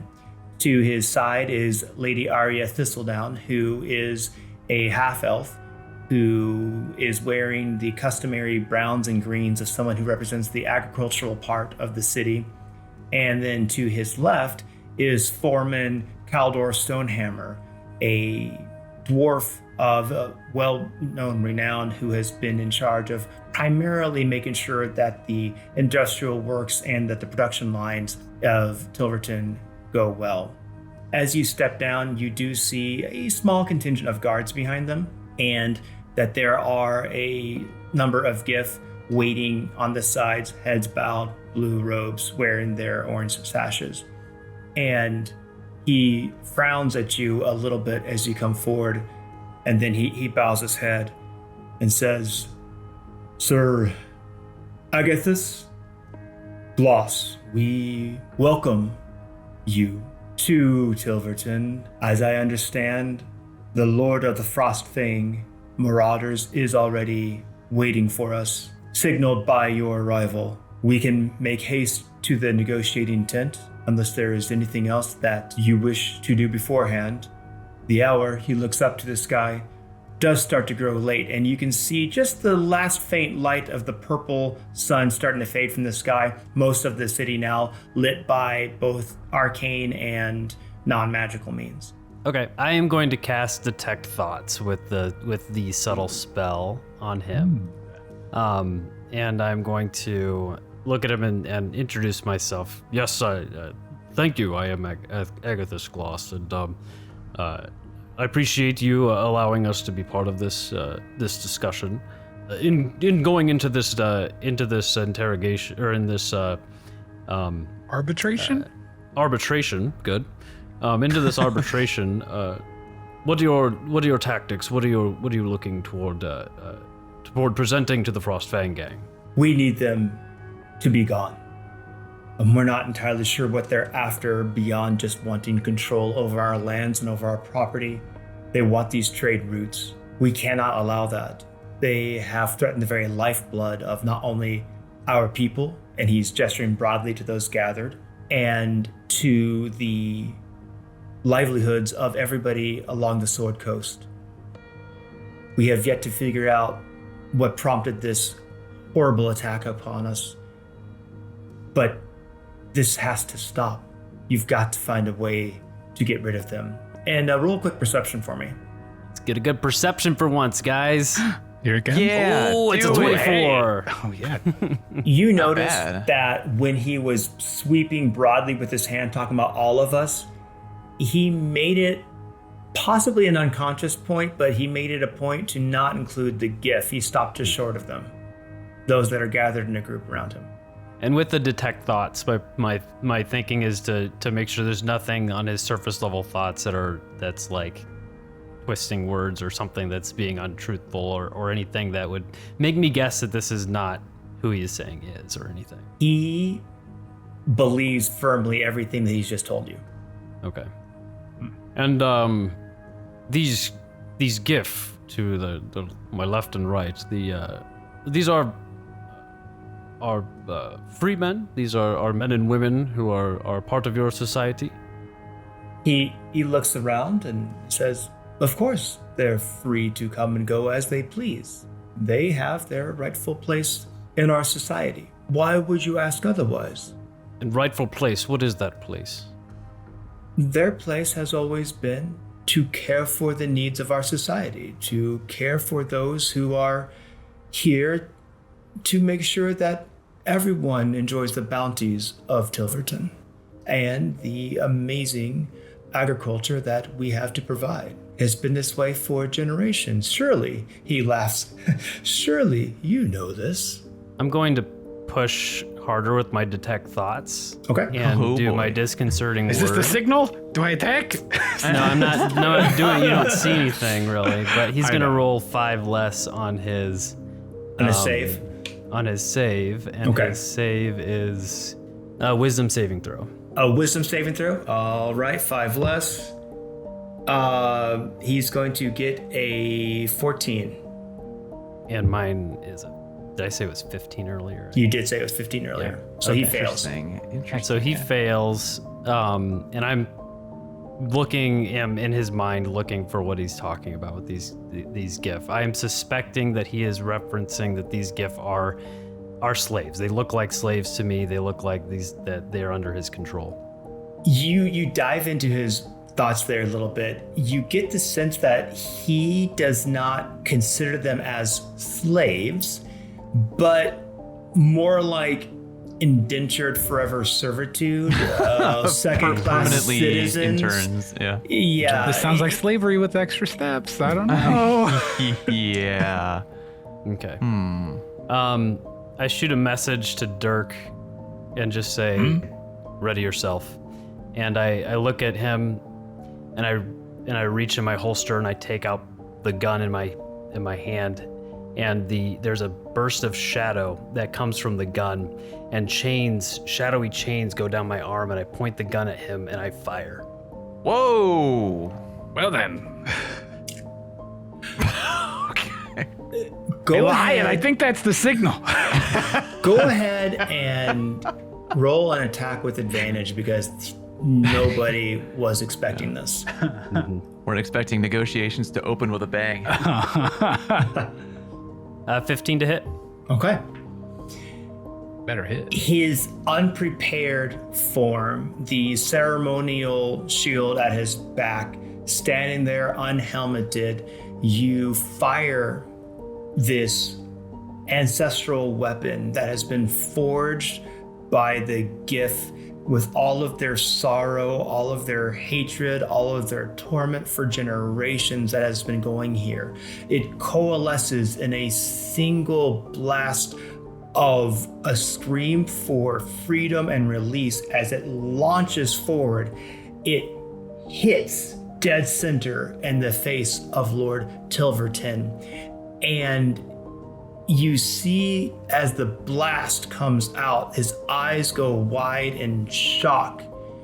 And as the blast goes through, his body slumps forward and he's not moving. Immediately, Guards rush forward. The lady goes down to him. The dwarf, what is the meaning of this? You have seconds to calm this down. I feel like I'm gonna like, this is, first of all, this is like I'm gonna basically shout out like, I thought you guys were negotiators. Because it's basically what I overheard, that there were just gonna be negotiations. If you give me another action here, which I'm not sure you will, but I have calm emotions as a spell. But because this is a surprise round and you're the only one who's ready, I will allow you to have a chance here to basically use your silver tongue, and let's see what happens. Talk this crowd down after murdering a man in cold blood. Right. Yeah, I basically and so, heard like, yeah, we're negotiators. We're gonna do a job here. Just like, bam, I'm gonna shoot this guy. And you two were communicating telepathically, so like basically I just heard this one guy talk. Yeah. And then you just take out a gun and shoot him. Yeah. Yeah. Like, I mean, I guess Lahayat, I was right earlier when I said we had negotiating experience, because this is pretty similar to what I described. I guess that's how it works. I'm a master mediator, apparently. Yeah. And so I cast Calm Emotions, and Agathis takes his gun and rests it and puts it into his and holds it out. He holds it out and he starts to speak and says, "This gun was forged by my grandfather." And with Calm Emotions, it's like everybody like loses any like everyone's kind of indifferent for a second. It allows a little bit of that, like, this pause to be able to happen, I think. But he says, this gun was forged by my grandfather, Grantham Gloss, who escaped the clutches of Lord Calmine Ironheart and the Calmine people who have been in charge of the Silver Peak people for a long time. And in the beginning of the Manor Wars, they enslaved my GIF heritage, my GIF people. As you can see, this slavery has continued. Now, I understand how the Silver Peak way works. I understand that through combat and victory is how the victor will stand and can be in charge. And right now we have an enemy in front of us who we need to convince to not attack, and that we can convince to stay the course. And I am equipped to make this deal happen between us and the Frostfang gang. And now, if you will all stand behind me, we will end this centuries-long enslavement of our people as I lead us forward. So the crowd, in a shock and gasp of horror, and those eloquent words come out, piercing through that increased din of dissonance and disbelief. They rolled 5s when it came to the charisma saving throw. So everybody quiets down, listens, and you see your words affect them, not just on a magical level. You see it breaking into this dark secret that has been binding them to the past for so long. The GIF who are there, who are surrounding you, throw off their blue robes, tearing at these cheap-looking things, that destroying, pulling apart their orange sashes that were tied across their waist. Beneath it, they're wearing different colored clothing of many different layers and flavors, different materials, clearly being forced to wear this ceremonial robe of position. And they are cheering and excited. And the townsfolk slowly, but faster and faster, start to cheer and applaud as well, as the town guard are looking at you, Agathis, and then looking at Lady Thistledown and the foreman Stonehammer, and they look at you, and Lady Thistledown raises her hands. She looks about and says, if you can negotiate however you see best to end the threat of Tharok Frostfang, we can accept your leadership. I will do that, ma'am. I will do that in good stead. Agathis, Agathis, Agathis, Agathis. You are quickly escorted through the streets towards the front of Tilverton. Maz, as you are walking away, you look back up at the ship, and standing there, you see the captain looking down at you. And Silvara smiles at you and nods. And as she does, this flash of energy appears on your hand and then dissipates. And that shackle that was there is now gone.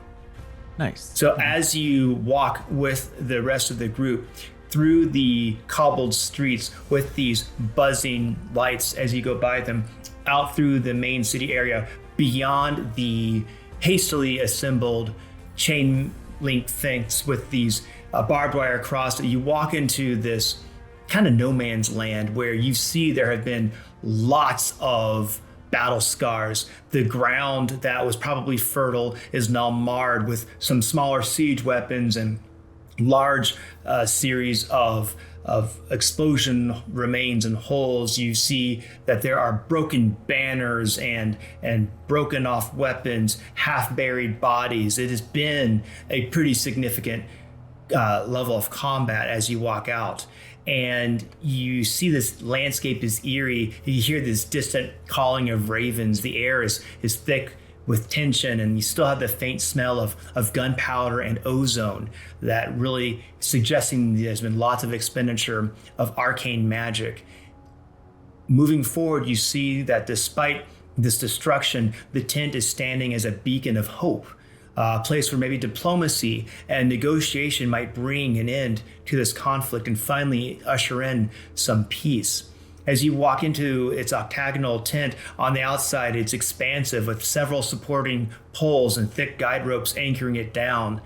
You see that the entrance is marked on either side of this tent, one facing you and one facing the enemy's line, and a slender flagpole that's crowned with a tattered white flag.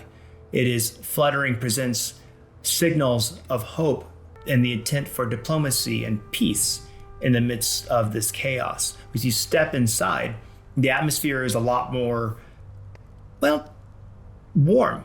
It's a stark contrast to the war-torn landscape outside. Soft, warm lighting emanates from brass lanterns. There's a gentle glow that is cast from them. The air is permeated with the scent of some fresh herbs and incense, and it creates a sense of calm. Then the armed escort from your faction stops at the doorway.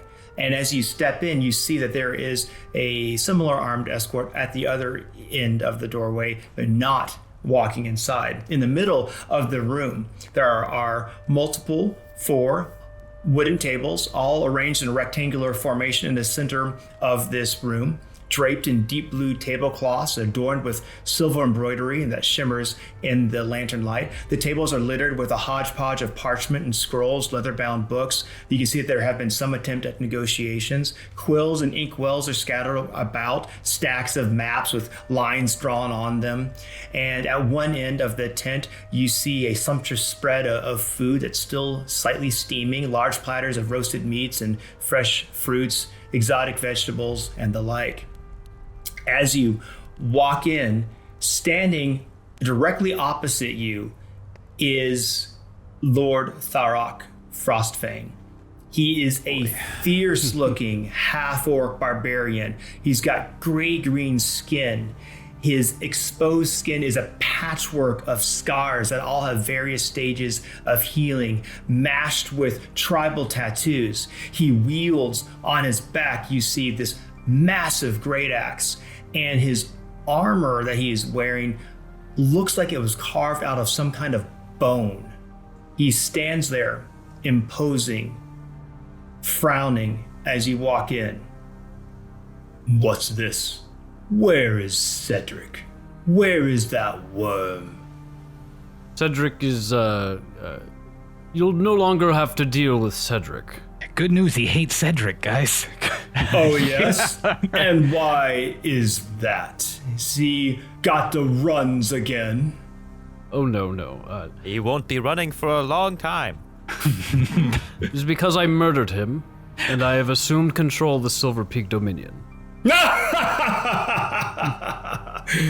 had it coming. I I'd say negotiations are going well so far. I think so. It's going good. Yeah. I give a big old thumbs up to Doc. I would introduce myself. My name is Agathus Gloss, and these are my compatriots, Dirk, and Lahayat and Edwin here. Freelance mediator. He looks at you. And have you come to surrender, as was the agreement? I do not see the parchment with the seal as was bestowed. I again cast my detect thoughts with my second use of the subtle spell. So Parchment with a seal. I just use that to kind of like hear what he's thinking, and I say there will be discussion to be had, Sir. What was his name? What's his name? Tharok Frostfang. Sir Tharok, there will be no immediate surrender. I would hope that we could come to an agreement that could benefit both parties and pause on any risk that any scuffle might happen, or war, as you might say. He leans in, putting both his hands on the table where you guys are separated by the tables. You are about 20 feet apart from each other. He leans in. As he presses down, the table is creaking under his immense mass as he stares across you, and he says, the only way this settles is when you are a slave under my boot. Agathus is so pissed right now. You don't like slavery. Oh, he's really pissed. He I feel like I should have asked for more information on these negotiations. I'm gonna push harder with the detect thoughts and use the my bardic inspiration again. So he's gonna have oh, I got an 8 on that. Great. So a -8 to Terrific. wisdom. To a wisdom saving throw. Yeah. Okay. All right. He rolled a 2. There we go. So Interesting. I got a -6. So I'm digging. I'm looking in his brain. I need to see anything that's going to give me an edge here to either to calm him down, to see what he truly wants, what he fears, I guess, might happen in this situation. Just some classic trying to get the edge in this discussion. As you go quickly digging through his mind, give me we're using your intelligence to penetrate his intellect. Give me an intelligence roll. I want to see how quickly you're able to sift through him, because you're doing this fast, trying to get an edge. It's a 17. That's an excellent roll. Cool. As you are paging through, there's a couple of burning things that jump out to you. The first thing that jumps out to you is that he has pledged his life and his service to Oral. Do what? I know what I heard. I'm gonna join this guy's squad. A-U-R-I-L. Give me a quick religion check. 20. Wow. All right. You know Oral to be the god of winter and of death. And you see in the other part of his mind that he has been working with competing guilds who want to end the domination of Tilverton as the breadbasket for the region, so that they can come in and sell their goods at a higher price and make more profit. So he is competing, but at the same time twisted together interests of one pleasing the god Oral, who wants to bring this winter and famine, starvation. And there is money at stake where he is being pushed to do this for the greater riches of competing guilds. So that's what you've been able to pick up. Agathus is smarter than Kyle is. So I'm gonna trying to think what to do in this situation. It feels Not like really this guy's sure pretty what you guys think we committed should to do. not giving up unless we kill him, is kind of the vibe I'm getting. It's kind of why doesn't Fallout just suggest that he please go away? Right. He'll leave for Suggesting 8 you fuck hours, off. but doesn't come back. Yeah, and then he comes back and does it. Yeah, I look at him and just say, clearly we are at an impasse. Do you know what happens when an unstoppable force is an immovable object? He looks at you very blankly. I suggest guess we not. find Yeah. out. And I go to cast a spell, and I don't know Okay. if it's gonna work. Oh, all right. Let's all roll initiative as Hell yeah. you go to cast a spell. Now these are my kind of negotiations. Yeah. Hostile negotiation. Yeah. 14. I got a 14 as well, so let's Dick, roll bro. off. Or you can go whichever one of you has the higher dex. So I'll take any of that. Who did I tie with? Was that? You tied with Fall. You tied with Yeah. me. I got a 2 modifier on the dex. Oh, I have a 1. So yeah, you go ahead and go first. Okay, so we have. Well, you're doing first. Well, I guess. But we'll surprise see. or See whatever. what DM says. Yeah. Dirk got a 10. Yep. Lahayat, where are you at on there for initiative? It's a 16. Okay. That's pretty good. All right. So we have Lahayat. Then we're going to have, just looking through this here, Maz. Then we're going to do Agathis. Agathis. Yep. And then we're going to do Dark. Dirk all right. bringing up the rear, Dirk, baby. yeah. And the Tharok rolled an 8. So, yeah. You guys are definitely Interesting. getting a bit of the drop on the man here. Is it just this guy? It's just Tharok. I'm just asking if he's supposed to be Dwayne Johnson because his name is The Rock. I would never imply that Dwayne Johnson espouses anything that Tharok has just said. That's true. Yeah, you're right. You're right. Okay. You can make. I was gonna say you can make a perception roll to see if you can smell what he's cooking. I want to turn to Edwin though. Yeah, when he mentioned the slavery thing, it was a pretty touchy subject. I'm sure you're not used to it, but some of us have experienced racism in our lives. But you, as a totally normal human being, as we all know, in this party right now, probably haven't had that happen. Never. So we're going to allow, as you were casting that spell to initiate combat, I'm going to let you have one free action with that one, Agathis, and then we're going to go into turn order. Okay, cool. I'm going to I'm casting Bestowed Curse. And so Good I'm call. going, I look at him and I just keep talking and just say, you are a sucker of bug brown dirty eggs, a liquor of salmon fried fish, a rump roast, a liquor of dirty chicken butts, and a soiler of towels. And I cast, Bestow Curse. And so I have to touch him, so I want to slap him.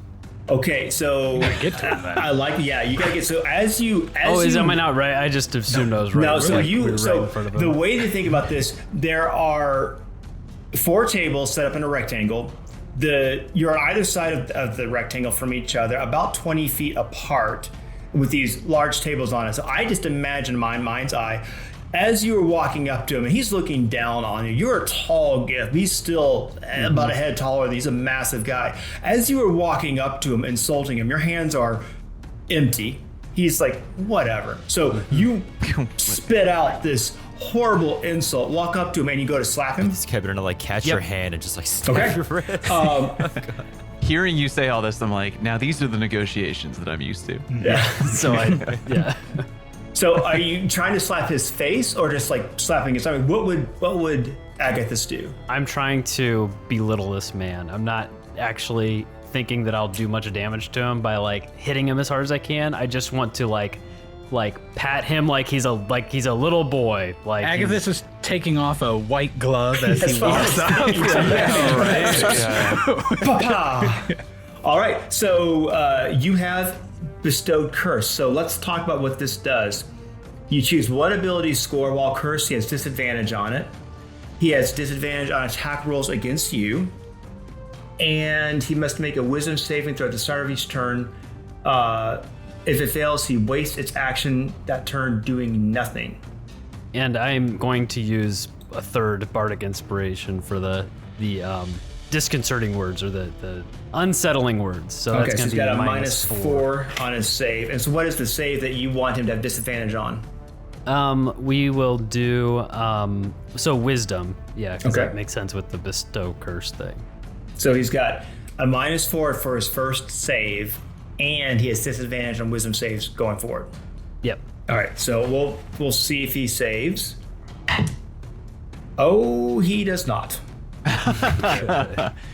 Music So to my ears. he is now for going forward though. The disadvantage you want is you're disadvantaging him on all wisdom saves as your Yep. bestow curse. Okay. Okay. Cool. All right. You insult him and he just roars in anger, bristling. He goes to reach for his axe. We are in combat. We've already rolled initiative. Lahia, what do you do? So just to give you guys a picture about this and to think about where we are. So you are in a room that is about 50 by 50 feet. You have, you all just entered. You're basically at the back of the room. So what would have been your marching order in? I know Agathis just walked around. He's basically standing right next to this guy. And I just kind of have it Lahia, Maz, and Dirk. But would you have been any differently than that? Walking in, we had to go single file to come in. It was about 2 by 2, so I just imagined we'd be Lahayat and Dirk on like either side of him, behind him, you know, like. oh, would you have walked up there with him while he was talking? Well, I mean, I figure since we're protecting him, you know what I mean? Yeah, I would have if at least if he gave any sort of signal that he wanted us to, or if he gave any sort of indication he wanted us to I don't stay, we think he would did. stay. I guess. If he gave no signal, I would go. If he wants to retcon that he told us to stay, then I would have stayed. Let's put it that way. I wouldn't have made any gesture to them. I was All right, yeah, then fully I focused. would have forward, approached with. so- I just didn't want to say anything and interrupt his his thing when it was So- happening. Yeah. What we can say is then that Dirk, actually, you and Lahia probably would have followed along, but I would imagine you'd be like right next to him. So we'll put you each about 10 feet behind Agathis, which puts you, 5 feet behind Agathis, which puts you 10 feet away from Tharok.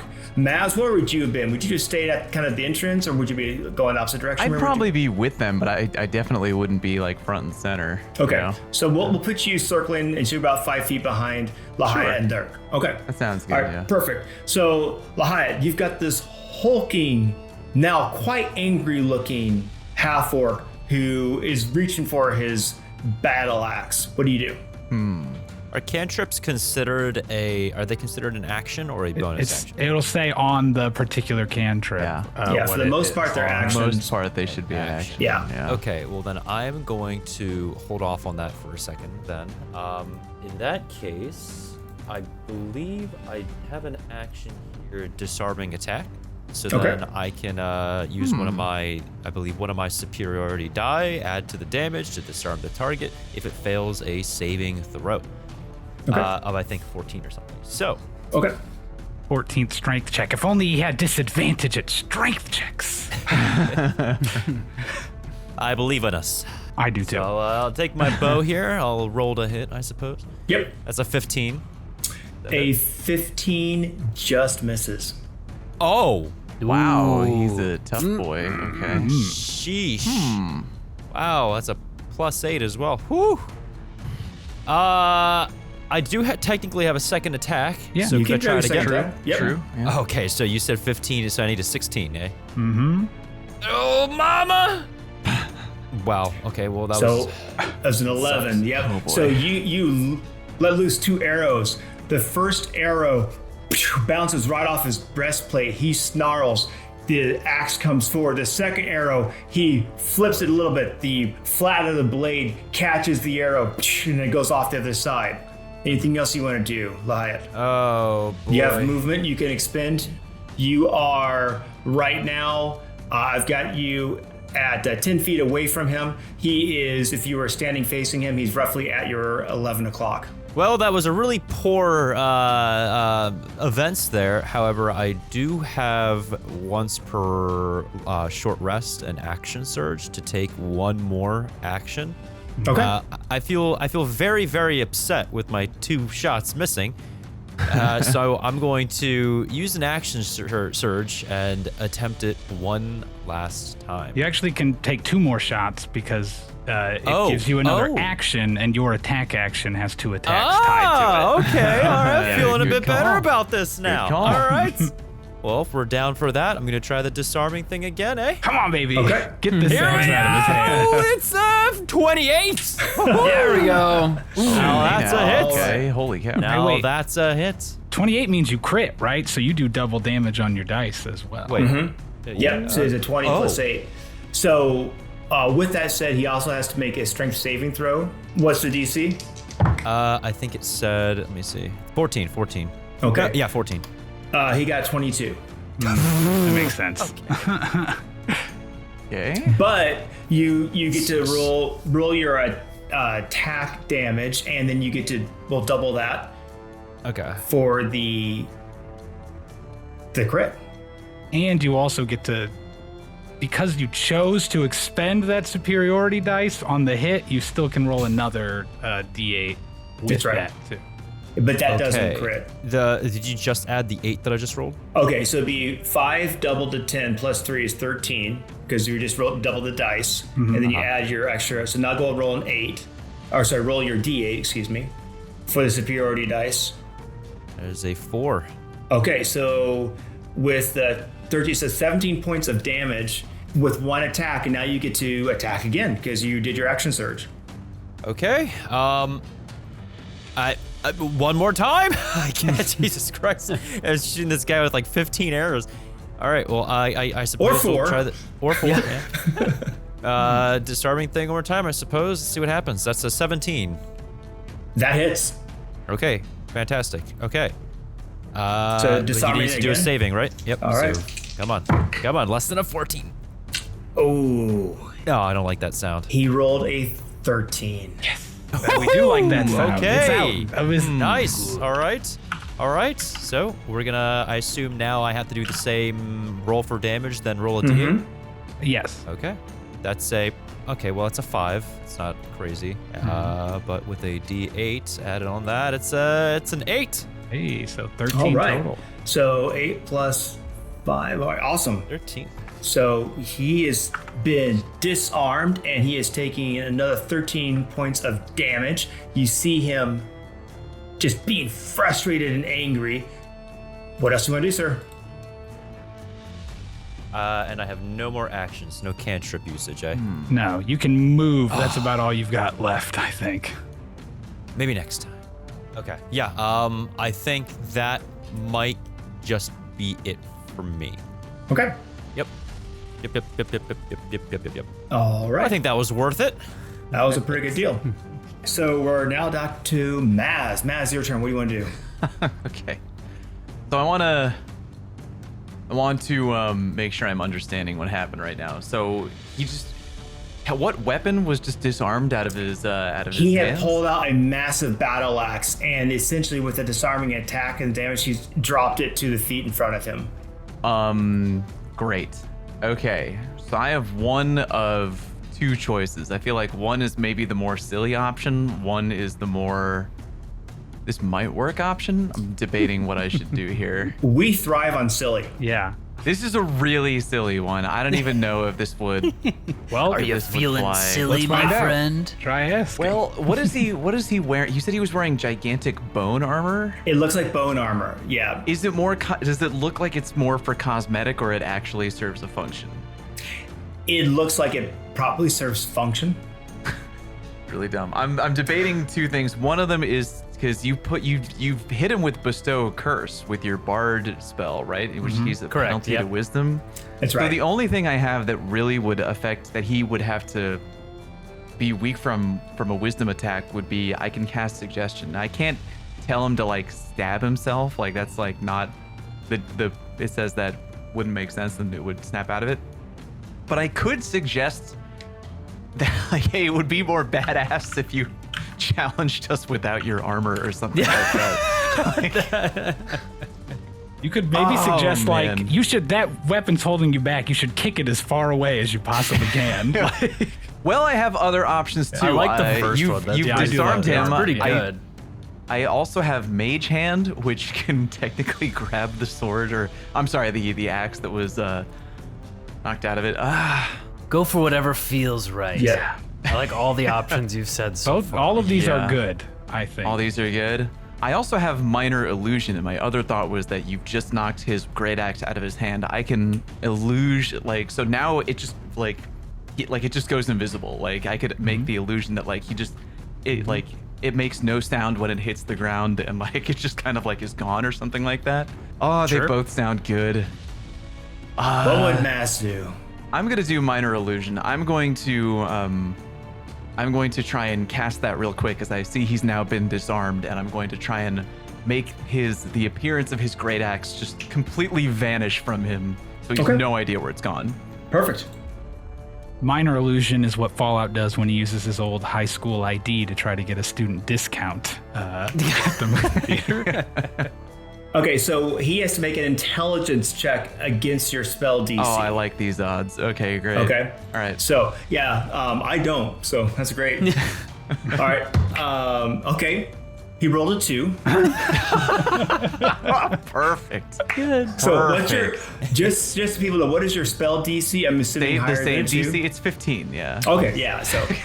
So he is roaring, and you cast the illusion, and you, with the way the axe fell, you perfectly cover it with an illusion that makes it look like it is covered by the makeshift rug that's been thrown down. It is absolutely gone to him. Wonderful. And so anytime he goes looking for it, he's gonna have to break your illusion until you stop casting it. Because Love this it. is, it's duration for a minute. Okay. All right, Beautiful. awesome. I'm not going to move Anything else? anywhere, so All right. This is going well for us so far. guys. All right. It's going very well Agathis, we're for back us. to you with Dirk on deck. It's to me? Okay. Yep. You are standing right next to a very angry half-orc, Right. massive being. going to I'm going to just try. So I'm gonna try to get it out of his range. So I'm gonna just move away, but I'm not gonna disengage. I think I'm just gonna, because I still want to call. try and shoot Okay, him. so you're gonna move without disengaging. Okay, so Yeah, as you go so, to yeah. move, he will just wildly swing at you.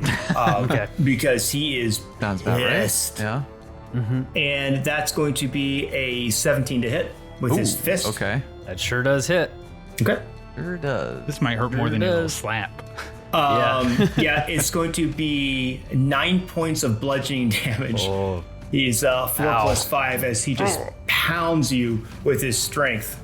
I stumble back and I take out my gun, and I take it out, and you see it like explodes with that shadow again. And there's like chains on the side of it that kind of raise off the gun, and the chains wrap around my arm, and I fire my gun at him.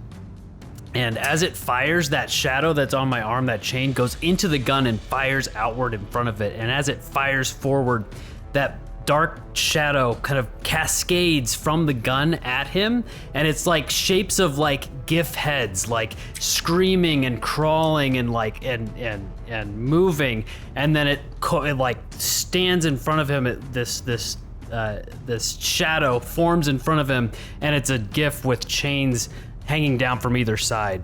And that gun, I've just used it to summon a shadow, and so now that shadow has a turn at the end of my turn, which my turn is done. How far away would you have moved from him?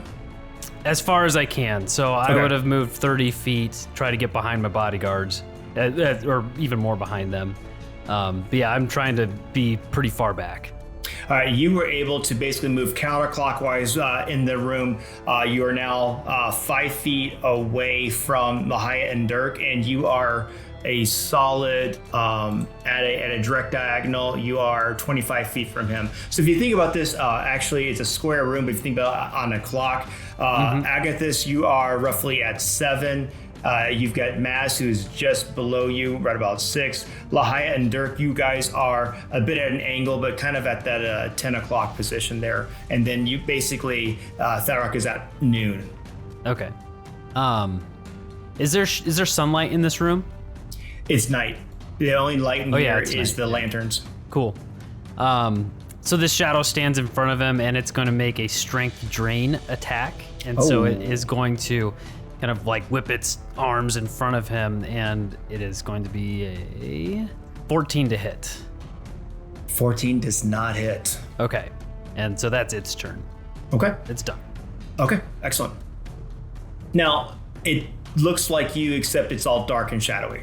Yes, it looks like a GIF form that is like it's just it's made of shadow with chains kind of hanging down from its arms. Very good. Dirk, you're up. All right. Well, first thing Dirk does is he just quickly is, I guess we're doing this, and he suddenly whips a hand axe, a new hand axe that he got on the ship that he's carved. You just got into, but he hasn't finished the rest of it on the handle. He didn't get there yet, so he chucks that at him. Oh, well, and it's not going to hit, unfortunately, because that is a 12. Yeah, you're going quickly and whoosh, throw it, and it just glances by, going off his shoulder pauldron. Damn it! Now, well, then I just rush at him then with my actual axe out. Then I'll just say, "Hey, oh, easy, big guy! I see your axe right there," and I take a swing at him. Oh, would you look at that? A nat 20 to hit on this one. Wow! Yes. As I'm taking the swing at him, though, I'm specifically doing a distracting strike. So I want to make him look down, and as I swing, I'm going to poke him in the eye at the same time. Yeah. But damage on this is, let's see, it automatically let me double the dice in D&D. That's interesting. Realize. Yeah, so, so that's 13 plus the D8 on it. 13 plus 6, so 19 damage right there. Beautiful. And the distracting strike, sorry, just to say what it does. When you hit with a weapon attack, I can expend a superiority die, add that to the damage, and then the next attack roll against the target by an attacker other than me has advantage if the attack is made before the start of my next turn. But I'm not done because I'm also going to action surge. Oh, wait, I hit him with the axe, which, by the way, means he has to make a DC 14 Constitution save or take 1d4 necrotic damage and lose 5 feet of movement. He has a 25. Okay, great. Well, he still loses 10 feet of movement because of my slasher feat. So when I hit him with the thing, I really dig it into his calf, and I drag the barbs around across it when I hit. Love it. Yeah, so that's our first hit, and now we got 2 more because I'm action surging. So I'm going to take another swing at him for 23 to hit. That'll hit. All right, this one is a trip attack. So after I swing on this one, I'm gonna aim it down at his foot, and then I'm gonna knee him in the balls when I do it to try to make him fall prone. He'll have to make that same save again. He failed that one. Oh, excellent. So that's another 5 feet of movement that he's lost. All right, let me roll damage on this first.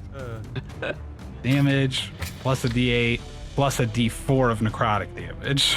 So that is a total of 22 damage, 2 of which is necrotic on that. And he is now, he has to make a strength saving throw or fall prone. I know, I got a lot going on, I know. He did. I thought that was a strength throw. He failed. Oh, no. Oh, well, if that was the strength, then he's knocked prone, but he has to make the Constitution save every time I hit him with this axe. Right, yeah. So the first one was, so he is prone for that. Yes, he got knocked prone. For the Constitution save, it's going to be a 22.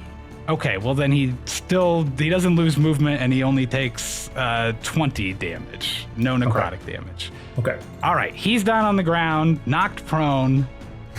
My last attack is going to be, I'm going to hit him again. You have advantage because he's on the ground prone. I love the sound of that. With advantage, it's a 17 to hit. Yeah, continues to hit. All right, and excellent. This is also going to be a grappling strike. That I'm making on him this time.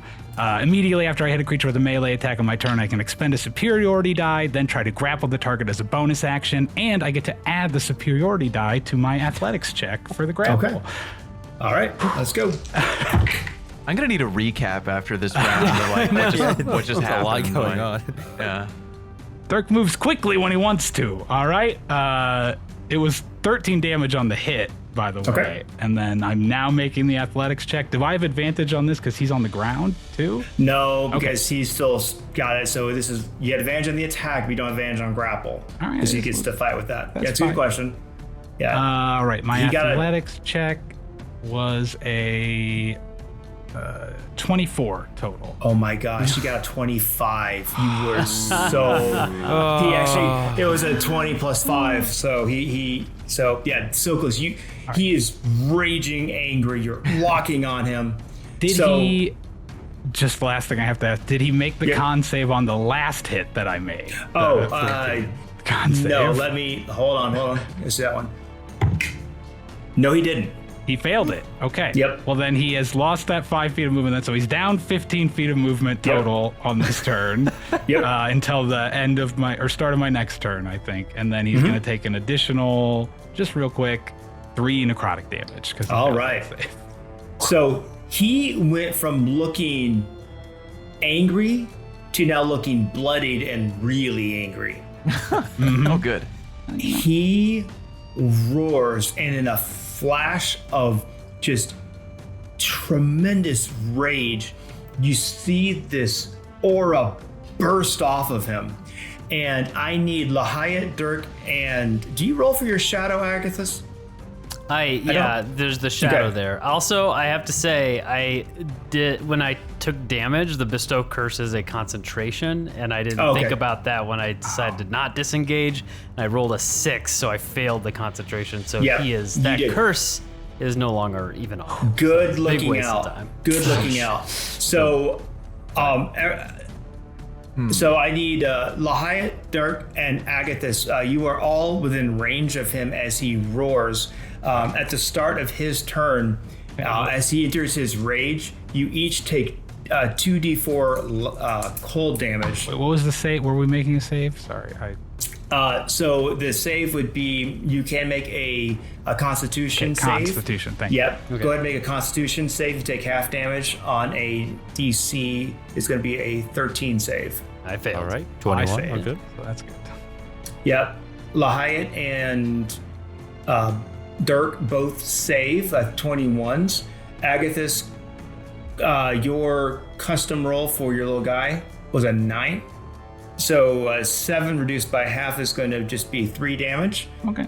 And for the failure, he takes full 7 of cold damage. Oh, but the shadow, as the cold hits it, doesn't seem to do as much damage because it is shocking. A little resistant to cold. Oh, wait. I'd like to use my reaction to Hellish Rebuke for him doing damage to me. Sure. Yeah. You're allowed to Hellish Rebuke. So I point finger, hey, what the hell, buddy? Come on! And then, so he has to make a dexterity saving throw. Okay. Of 9. He's gonna make it. That's a 15. That's fine. He'll take half damage on my rebuke. What do we got? All right. Well, he's gonna take a big 2 damage. See how he likes it, huh? Yep. Oh, he is not having a good day. He pushes himself up, looking for his axe to see if it's allowed. So he's going to make a quick intelligence check. So he got a straight 15. I think that just meets your DC. So he has to roll 15 or above? Yeah, if it meets, it beats. Damn it. Then I guess he hit it. He sees that it's all this damage he's taken. He's beaten. He looks ugly. He brings it up as he snarls. He has barely any movement. He is moving slowly. He goes into his multi-attack. The first person he swings at is Dirk, who's been beaten on him. And it's going to be a nat 20 for a 29 to hit. All right, I don't like that. Don't lay it on me. Okay. So it's going to be 25 points of slashing damage as he carves into you. And I need you to make a DC. I need you to make a wisdom saving throw. I would love to make a wisdom saving throw. How does a 2 sound? For me, it sounds awesome. You have been hit by a disorienting attack, which means that as your reaction, which you just used, you would have to hit a random creature in range, but not Tharok. Okay. But you just use your reaction, so you basically have no Can't do it, pal. It's not possible. You can't. So since you can't do, the other thing is, if there's no target, you have to move half your speed in a random direction. So Right. Should I roll a d12 to determine which direction on this clock I'm moving? that's perfect. Give me a D12. All right. At half your speed. I'm moving toward 12, which is where he Perfect. is, right? Well, the way you're situated, he was on the ground. He's now stood up. You're standing right next to him, so you basically move one square up. Agathis, can Dirk occupy the same space as your shadow? Yes, because it's Okay. I think I'm gonna say that think that it- makes sense that it can. I think so. So you kind of end up dazedly wandering up into the shadow and still angry. He takes another swipe. This time he's aiming for that shadow as he's just blindly enraged. He's using his flay attack, which is a 12 to hit. That hits the shadow. Okay. And that's going to do 9 points of slashing damage. Okay. Is that a magical attack? Yes, it is a magical attack. Okay. And then it's going to take a further, because this is a flay attack, we're just causing pain and damage, a further 12 psychic damage as it attacks the shadow. Yeah, the shadow is dissipated.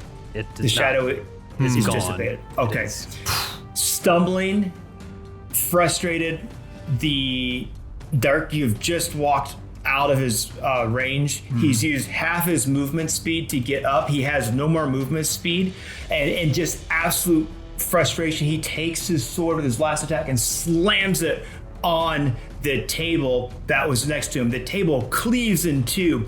Ice just shooting out and shoots across the table as he picks it back up and just stands there belligerent, roaring at the four of you. And we are back to the top of the turn order. Lahayan, Boy. All right, with wonderful. Maz on deck. Where was there ice, by the way?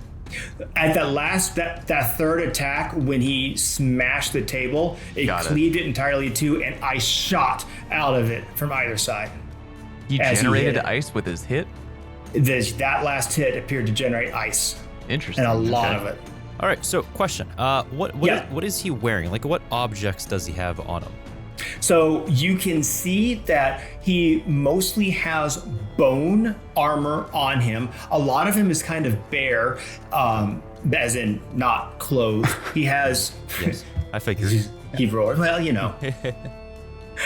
He has this massive war axe. He does have an amulet around his neck. You do see that there is a small pouch that is often used for keepsakes, maybe gold, maybe precious whatever on his side. Outside of that, he's not wearing a lot. He's got just some very simple fur-lined boots that he's wearing. Okay. How far away am I from him? So you are currently. Am I like Fif- within walking up range to him? Yes, like walking absolutely. Okay. You are only 10 feet away from him. Oh, great. Okay, could I walk up to him and then can I use my light cantrip and then touch one of his skulls to make it light up with the crystals that are now in the air? The room would light up like a little disco party. You may absolutely do that. So you go up, he's roaring, you quickly walk forward, place your hand in a non-threatening gesture on the side of his pauldron. You light up one of the skulls there. He was roaring in anger and he looks very confused at what you just did. And he prepared. You see him drawing that great axe back up as you're now presenting a very tasty looking target to him. What else do you want to Great. do? Well, now I would like to. Is equipping a different weapon counted as an action, or could I like use my rapier to attack from like? So, rules as written, it can end up being another action to fully equip something. But if you just say, okay, I drop what else was in my hand and I then draw my rapier, I'll allow that because then you're not like stowing a weapon and drawing another weapon, if that makes sense. Ooh, actually, you know Picking what I will something up do? is a free action, so sure, makes sense to me. Yep. You drop something and pick up another thing. Yep. Yeah, sure. Well, I'm gonna make this place a little bit more of a disco party here. I have as a bonus action because I think, can I do an action bonus action? Because I technically have 2 attack. No. Your action is 2 attacks. If you take a different action, you no longer can make an attack, basically. I see. Well, then just to prepare for the next, I guess, fight here or something whenever it's my turn, as a bonus action, I can use Celestial Revelation, which then I think it lasts... Wait, hold up. It lasts for 1 minute or until you end it as a bonus action? Yep. Shit. 1 minute is... Well- in D&D terms, 1 minute is 10 rounds, though. Correct. Like, Okay. That's okay, plenty okay, of time. Good. Yeah. All right. Yeah. Then I'll just I'll turn that on, I suppose. So nice and radiant and bright. Okay. For the next time around. Maybe move back a little bit as well. When you activate it, can you use its ability at all? Shadow Bright Light. In addition, on one of your turns, you can deal additional damage if you deal damage with an attack or Sorry, spell. you didn't Yes, attack no. it, but if you end within 10 feet of it, anything that ends within 10 feet of you takes 3 radiant damage no matter what. Exactly. But does that also count for all of you guys? Yes. I see.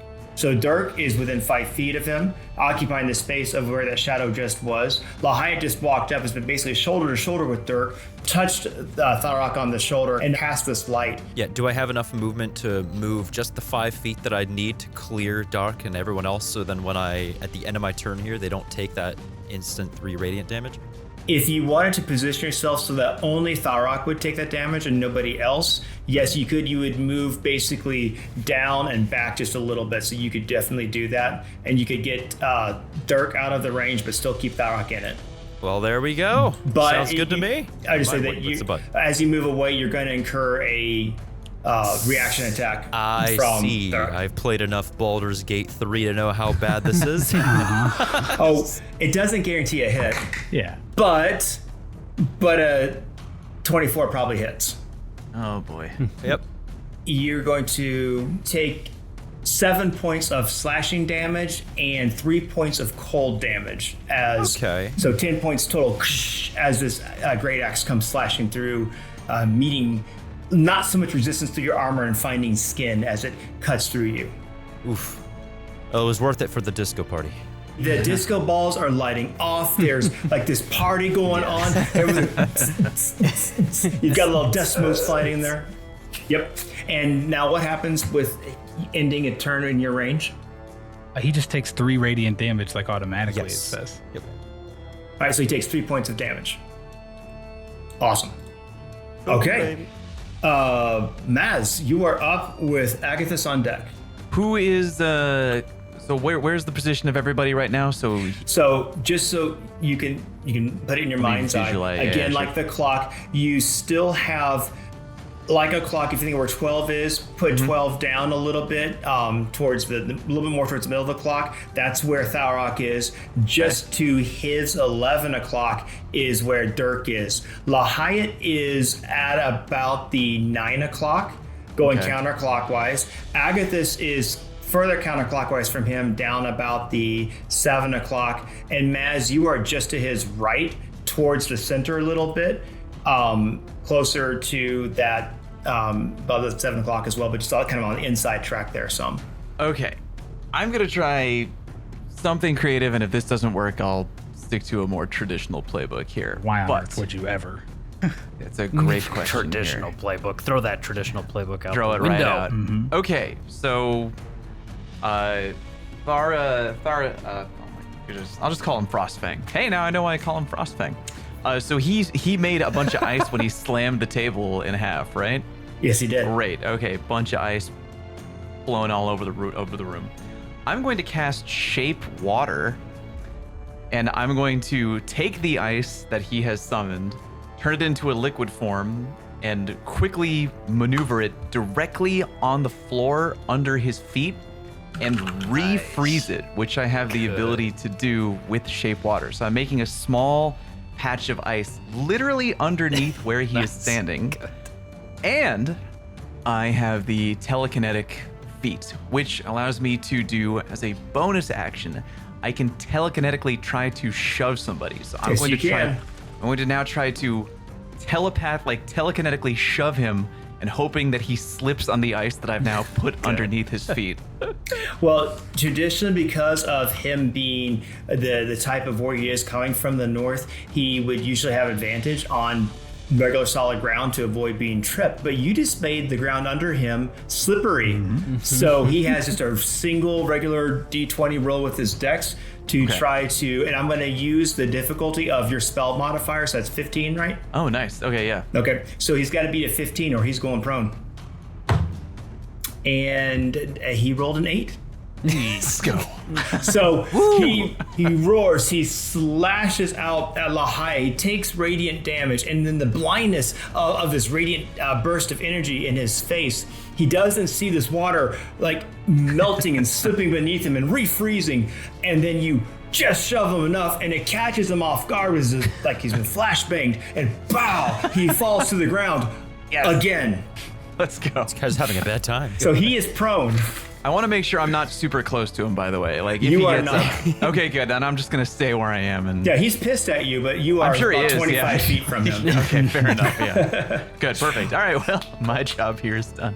Agathis, we're back to you, sir. You are standing roughly at that 7 o'clock position. You are 25 feet away from him, where he's still holding about that. I'm gonna use my last charge of my unsettling words for this D8 and I rolled an 8. Nice. And I'm gonna be casting Dissonant Whispers at my 3rd level spell slot, my last 3rd level spell slot. Nice. Oh, And boy. I'm going to look at him and say, "You may shoot me with your words, you may cut me with your eyes, you may kill me with your hatefulness, but still like air I'll rise. Out of the huts of history's shame I'll rise. Up from the past that's rooted in pain I rise. I am a black ocean leaping and wide, welling and swelling I bear in the tide. Leaving behind nights of terror and fear I rise. Into a daybreak that's wondrously clear I rise, bringing the gifts that my ancestors gave. I am the dream and the hope of the slave. I rise." And that dissonant whispers collapse on him, and he's got to make a wisdom saving throw with -8 on that. Can we make it canon, by the way, if everyone was getting half of the mic cutouts on Kyle that I was getting, that he only literally heard half of that because he fell prone and just banged his head on the floor? He like only heard like, what is happening? I am totally fine with that. Also, considering the fact that your round only has 6 seconds, I just imagine that Agathis started this whole soliloquy like 12 minutes ago, and everyone else is fighting, and then at the end of it, it's finally his turn, and he cast the dissonant whispers. He delivered it like one of those end of ad things when it hits you with like the huge FDIC warning. Yeah. It's like being like bombarded by words. All right, so what's my wisdom save I'm shooting for here? It's going to be a 15, but it's a -8 on that roll. Oh yeah, so he rolled a 9, 10, so he got a 1 at the end of it. So Good, yeah, great. he fails. Okay, I will roll my Dissonant Whispers. It's 5d6, so he 5d6, takes yep. 20 points. 5d6. It's a 3rd level. I use my 3rd level spell slot for that. So, All right. 20 points of psychic damage. Yeah, And he he's must looking immediately rough. use its reaction, if available, to move as far as his speed allows away from me. All right, so he has been significantly reduced with his movement speed, and you see him slowly crawling across the floor, trying to get away because he can't get up right now. So he's with his weapon in hand. He crawls. So what he has done is he has moved a further 15 feet away from you, Dirk.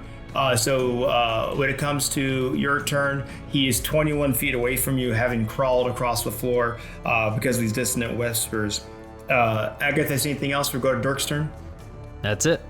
All right, Dirk, you are kind of at that 11 o'clock position on the outside of the clock. You have seen Tharok basically has crawled. He's down near about the 2 o'clock towards the outside of the clock as well. And he is at about 20 feet from you. Okay, well, first of all, I got disoriented on the last one, and then fucking Lahayat did his flashbang maneuver over there, so I've already got a headache, and I got slashed, but whatever, nobody worry about me. I just take care of myself, and I suck it up, and I quickly use a second wind to give myself a little bit more health. Just do that as my bonus action real quick, Okay. so an extra Nice. 12 onto me there, and then crack the old neck and head over back to our boy crawling on the ground and be like, oops, fall down again, buddy? And I'm like, let me help you up. And then when I reach down, I go to grapple him down on the ground. Okay. Again, as the first part of my attack. All right. I'm doing a grapple, so it's athletics versus athletics. Oh, Yeah. he rolled Gosh. 25. 23 on my check. Well, guess That's your what? We're first doing attack. it again, shithead, Okay. because I got 2 attacks, and these count as a special attack. So, All right. And, yep, that's not going to be good for me. all right, I got a 20 this time. I got a 7. Well, look at that. Well, then I'm just fucking. I plant my forearm down on his throat. Let's just get to know each other real close. My name's Tharok. You like ice. I like fire. I don't think we're gonna get along. Also, I think you're gonna die today, buddy. And Okay.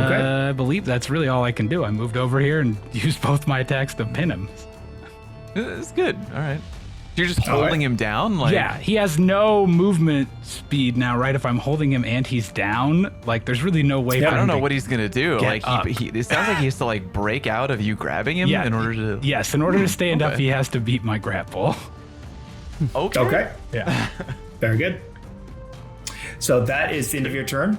Yeah. So he is extensively mad. That radiant roar comes off of him. He is in a full rage now.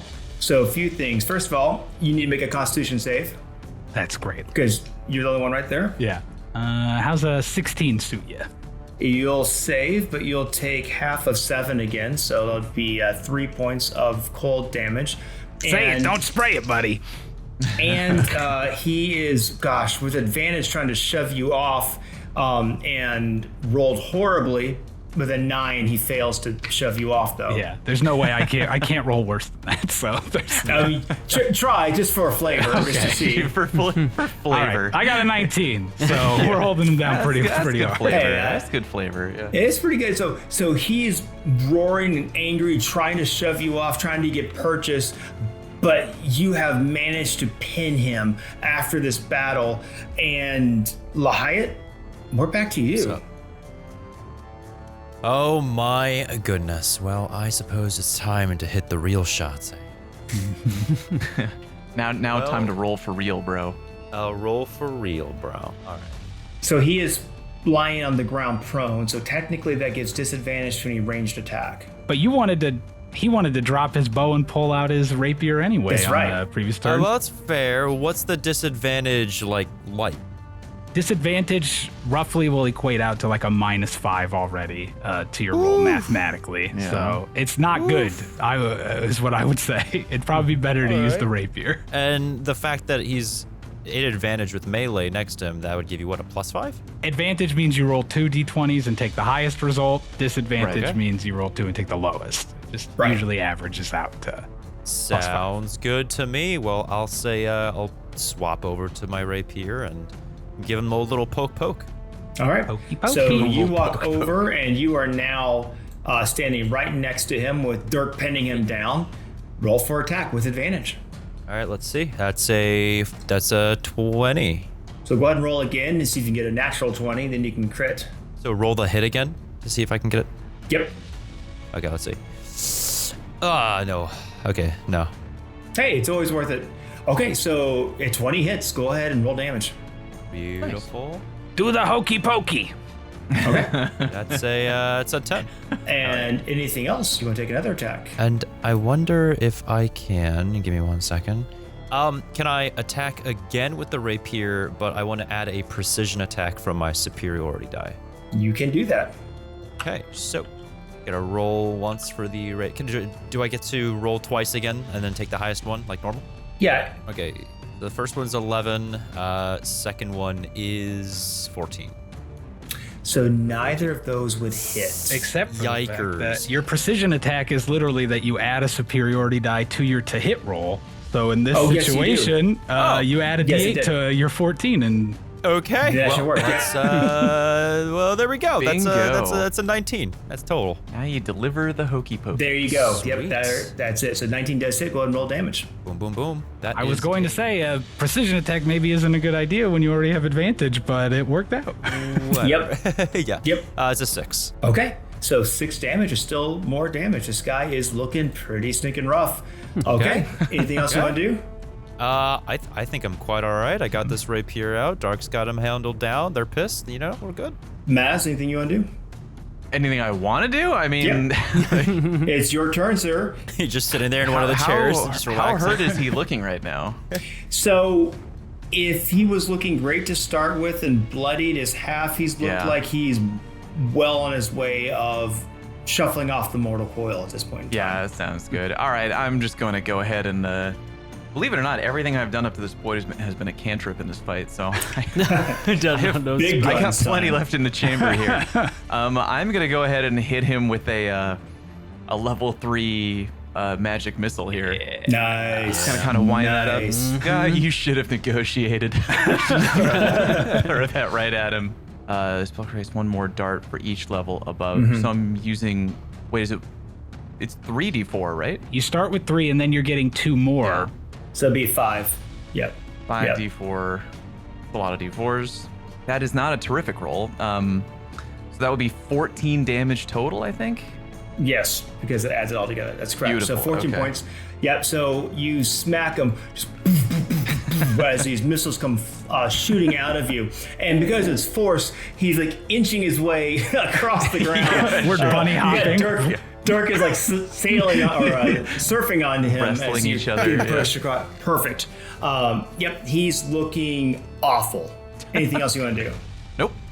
All right. I got this. With Dirk on deck.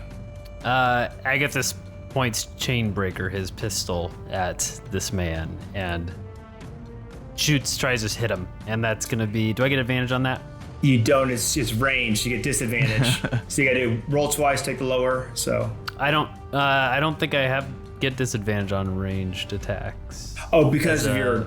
You have proficiency with all firearms and ignore the loading property. In addition, attacking at long range doesn't impose disadvantage on your attack roll. Okay, so this isn't long range. This is just because he's prone, so you would still get. So go ahead and roll one more time. Gotcha. I was confused. Yeah. So No, 11. you're good. So unfortunately, 11 does not hit. misses. It's because you're doing this all at once. You've got Dirk on top of him. You don't have a clear shot. Now he's bunny hopping across the floor because Right. he's getting blasted with magic missile, which automatically hits. And you fired off a round, and it just lands in the dirt near Dirk. And I think Dirk might look back at you with a cross eye there. What'd the dirt ever do to you? Come on. Anything else you want to do? I'm sorry. I'm just aimed improperly, and I. Is anybody taking hits, blows? Anybody looking like they need some healing? Took like a fucking 28 He damage took a lot slash of to start damage. this That's thing. right. You take a lot of damage. Sonatatum, and I cast healing word at you, and that's 8 points of healing that you got. Hey. All right, I'll forgive you for the dirt. That'll get I'm it sorry, done. it's not 8 points of damage. I cast it at the wrong level of spell. It was 6 points Wow. Of healing. I'll still of forgive you. healing. Yeah, not damage. Yeah, healing. At the start of Tharok's turn, he's trying hard Is it his turn or to mine? get up. Oh, no, you're right. You are on deck. Excuse me. All right, good. I'm eager to give him a chance to get up, but I you know, understand. go ahead, Dirk. All right, well, Make him Dark's pay. like, hey, why don't you just sit there and keep looking pretty? And I'm going to wheel back my put one-handed now and bash it at his face to All right, swing you at get him. advantage on the roll. Yeah. Boy. Is it a one-handed axe hit? It's, this is one-handed because I got to hold on to him. All right, well, thank God for the advantage. 25 to hit. Yep. All right. Roll damage. I'll roll the damage. That's 14 damage on the hit. Okay. And also he loses 10 feet of movement, and also you have to make that Constitution saving throw to see if he loses 5 feet. He has hit a 4, so. All right, fails. well then go ahead and give him an extra 2 necrotic damage and take 5 Cool. more movement speed off of him. Okay. And we'll just go ahead and say, you look like you like that one a lot, so why don't I, repeat it for you? And I take another one at him. Oh, so close. A 28 to hit. That'll hit. All right. And this time we got 13 damage. Those are good rolls on that damage for me. I'll take it. Okay.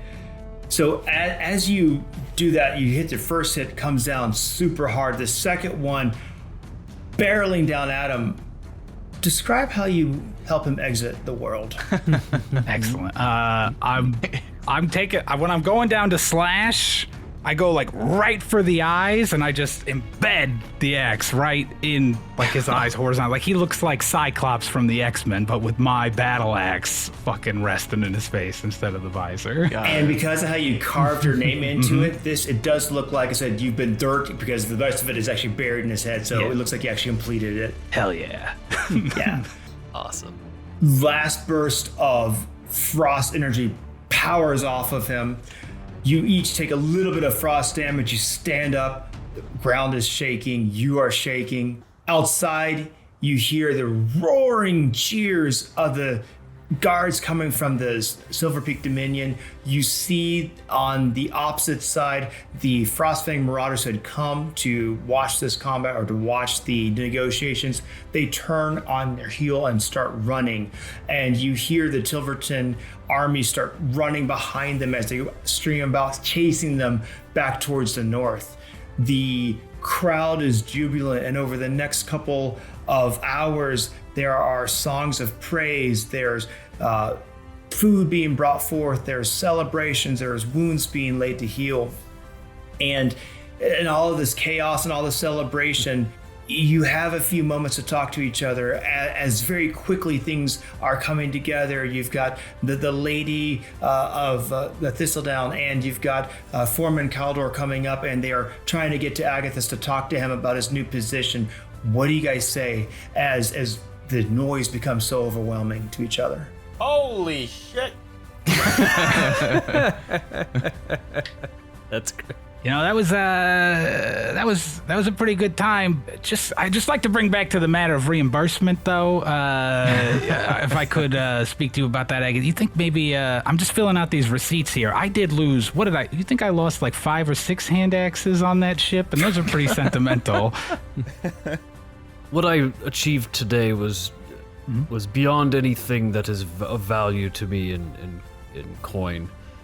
I would be glad to split all of my compensation amongst you three. Okay. How very noble. I will take you up on that offer. And as I'd like to make a thing clear, my grandfather who crafted this gun, he was a good man. He was a vengeful man. What he had wanted to achieve was but a pound of flesh. I was merely today collecting a pound of flesh plus interest in his stead. And thank you all for being beside me and supporting this. And as you can see, these gift people, they have been in this their entire lives, all of them. They've been under slave. They will need time to recuperate. Being the person who can help guide them, this is beyond anything I could have hoped and dreamed for. I did not know that they were still enslaved in this area. I knew of the history and did not know that this is what I would be walking in today. And again, I thank you. This is an interesting journey that we took, and an interesting journey that I will go forth. And if any of you would choose to stay and be a part of this rebirth of a nation, you would be honored among this society. You know, Lahia and I we got our own thing going on. We just started this business, and you know, our brother Dave's not going to be happy if we just never come back and talk to him, right, Lahia? I mean, what do you think, Lahia? I would happen to agree. I'd feel bad if he just lost his accounting job out of nowhere. Yeah, that's true. It just wouldn't be Unless fair you to him. are interested in hiring an accountant. You get like multiple business cards. Yeah. I whip out like 5 or 6 dirty business cards from my pocket. Like, yeah, take your pick.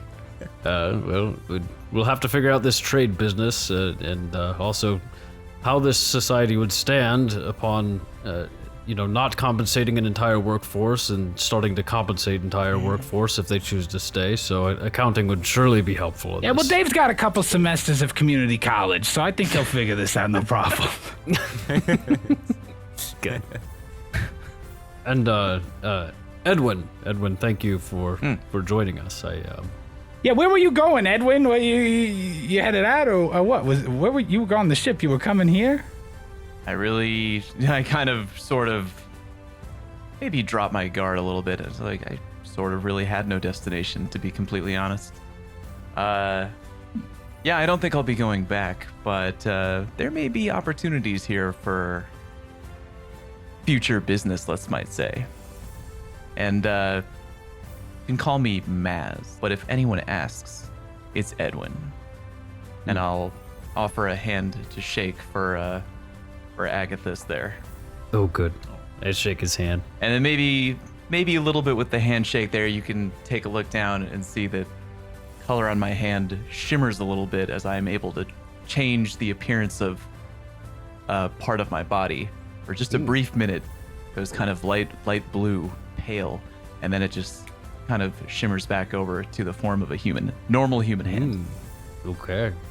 Well, nice to formally meet you, Maz. And I would be happy to see you around and to have you make your acquaintance known as well to me, should I not recognize you. Sounds good. As the camera slowly pulls back over the jubilant Tilverton community, the recently crowned prince, if you will, of Agathis, who is now there to help guide this community into the future, to break down long-standing barriers, to rebuild what has been broken and destroyed. That looming threat in the back of your mind of who exactly Tharok was serving and who these gathering forces are that may yet still pose a threat to Tilverton. Lahayat and Dirk, for now, hanging out, but probably going to be moving back.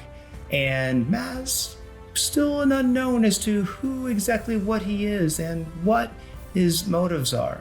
As the camera pulls away, it sweeps over the city that is cheering and jubilant, and you see as just in the distance, the Obsidian Dawn is making its way back towards the Sword Coast. And that will end tonight's tale. Good. Woo! GG. Heck yeah. The camera Heck yeah. goes into the Tall Tale Tavern, and the storyteller finishes her tale. The captain of the Obsidian Dawn herself. Correct? That was her? That's correct. That was her. I think there was enough descriptors that I put two and two together. It was subtle. She finishes her tale, and all is quiet in the tavern for a moment. Then the rustling of pages is heard from every steel-enforced bookshelf lining the walls. Soon, papers from around the room start swirling rapidly through the air, between chairs and under tables. Dusts and flakes of metal swirl around the tavern, the pages eventually coalescing in the center, floating in a small copper book that shuts with a clasp and floats in the air. The air is quiet once again, as golden letters engrave themselves on the cover, and the title, Cloudy with a Chance of Fireballs, is clearly seen.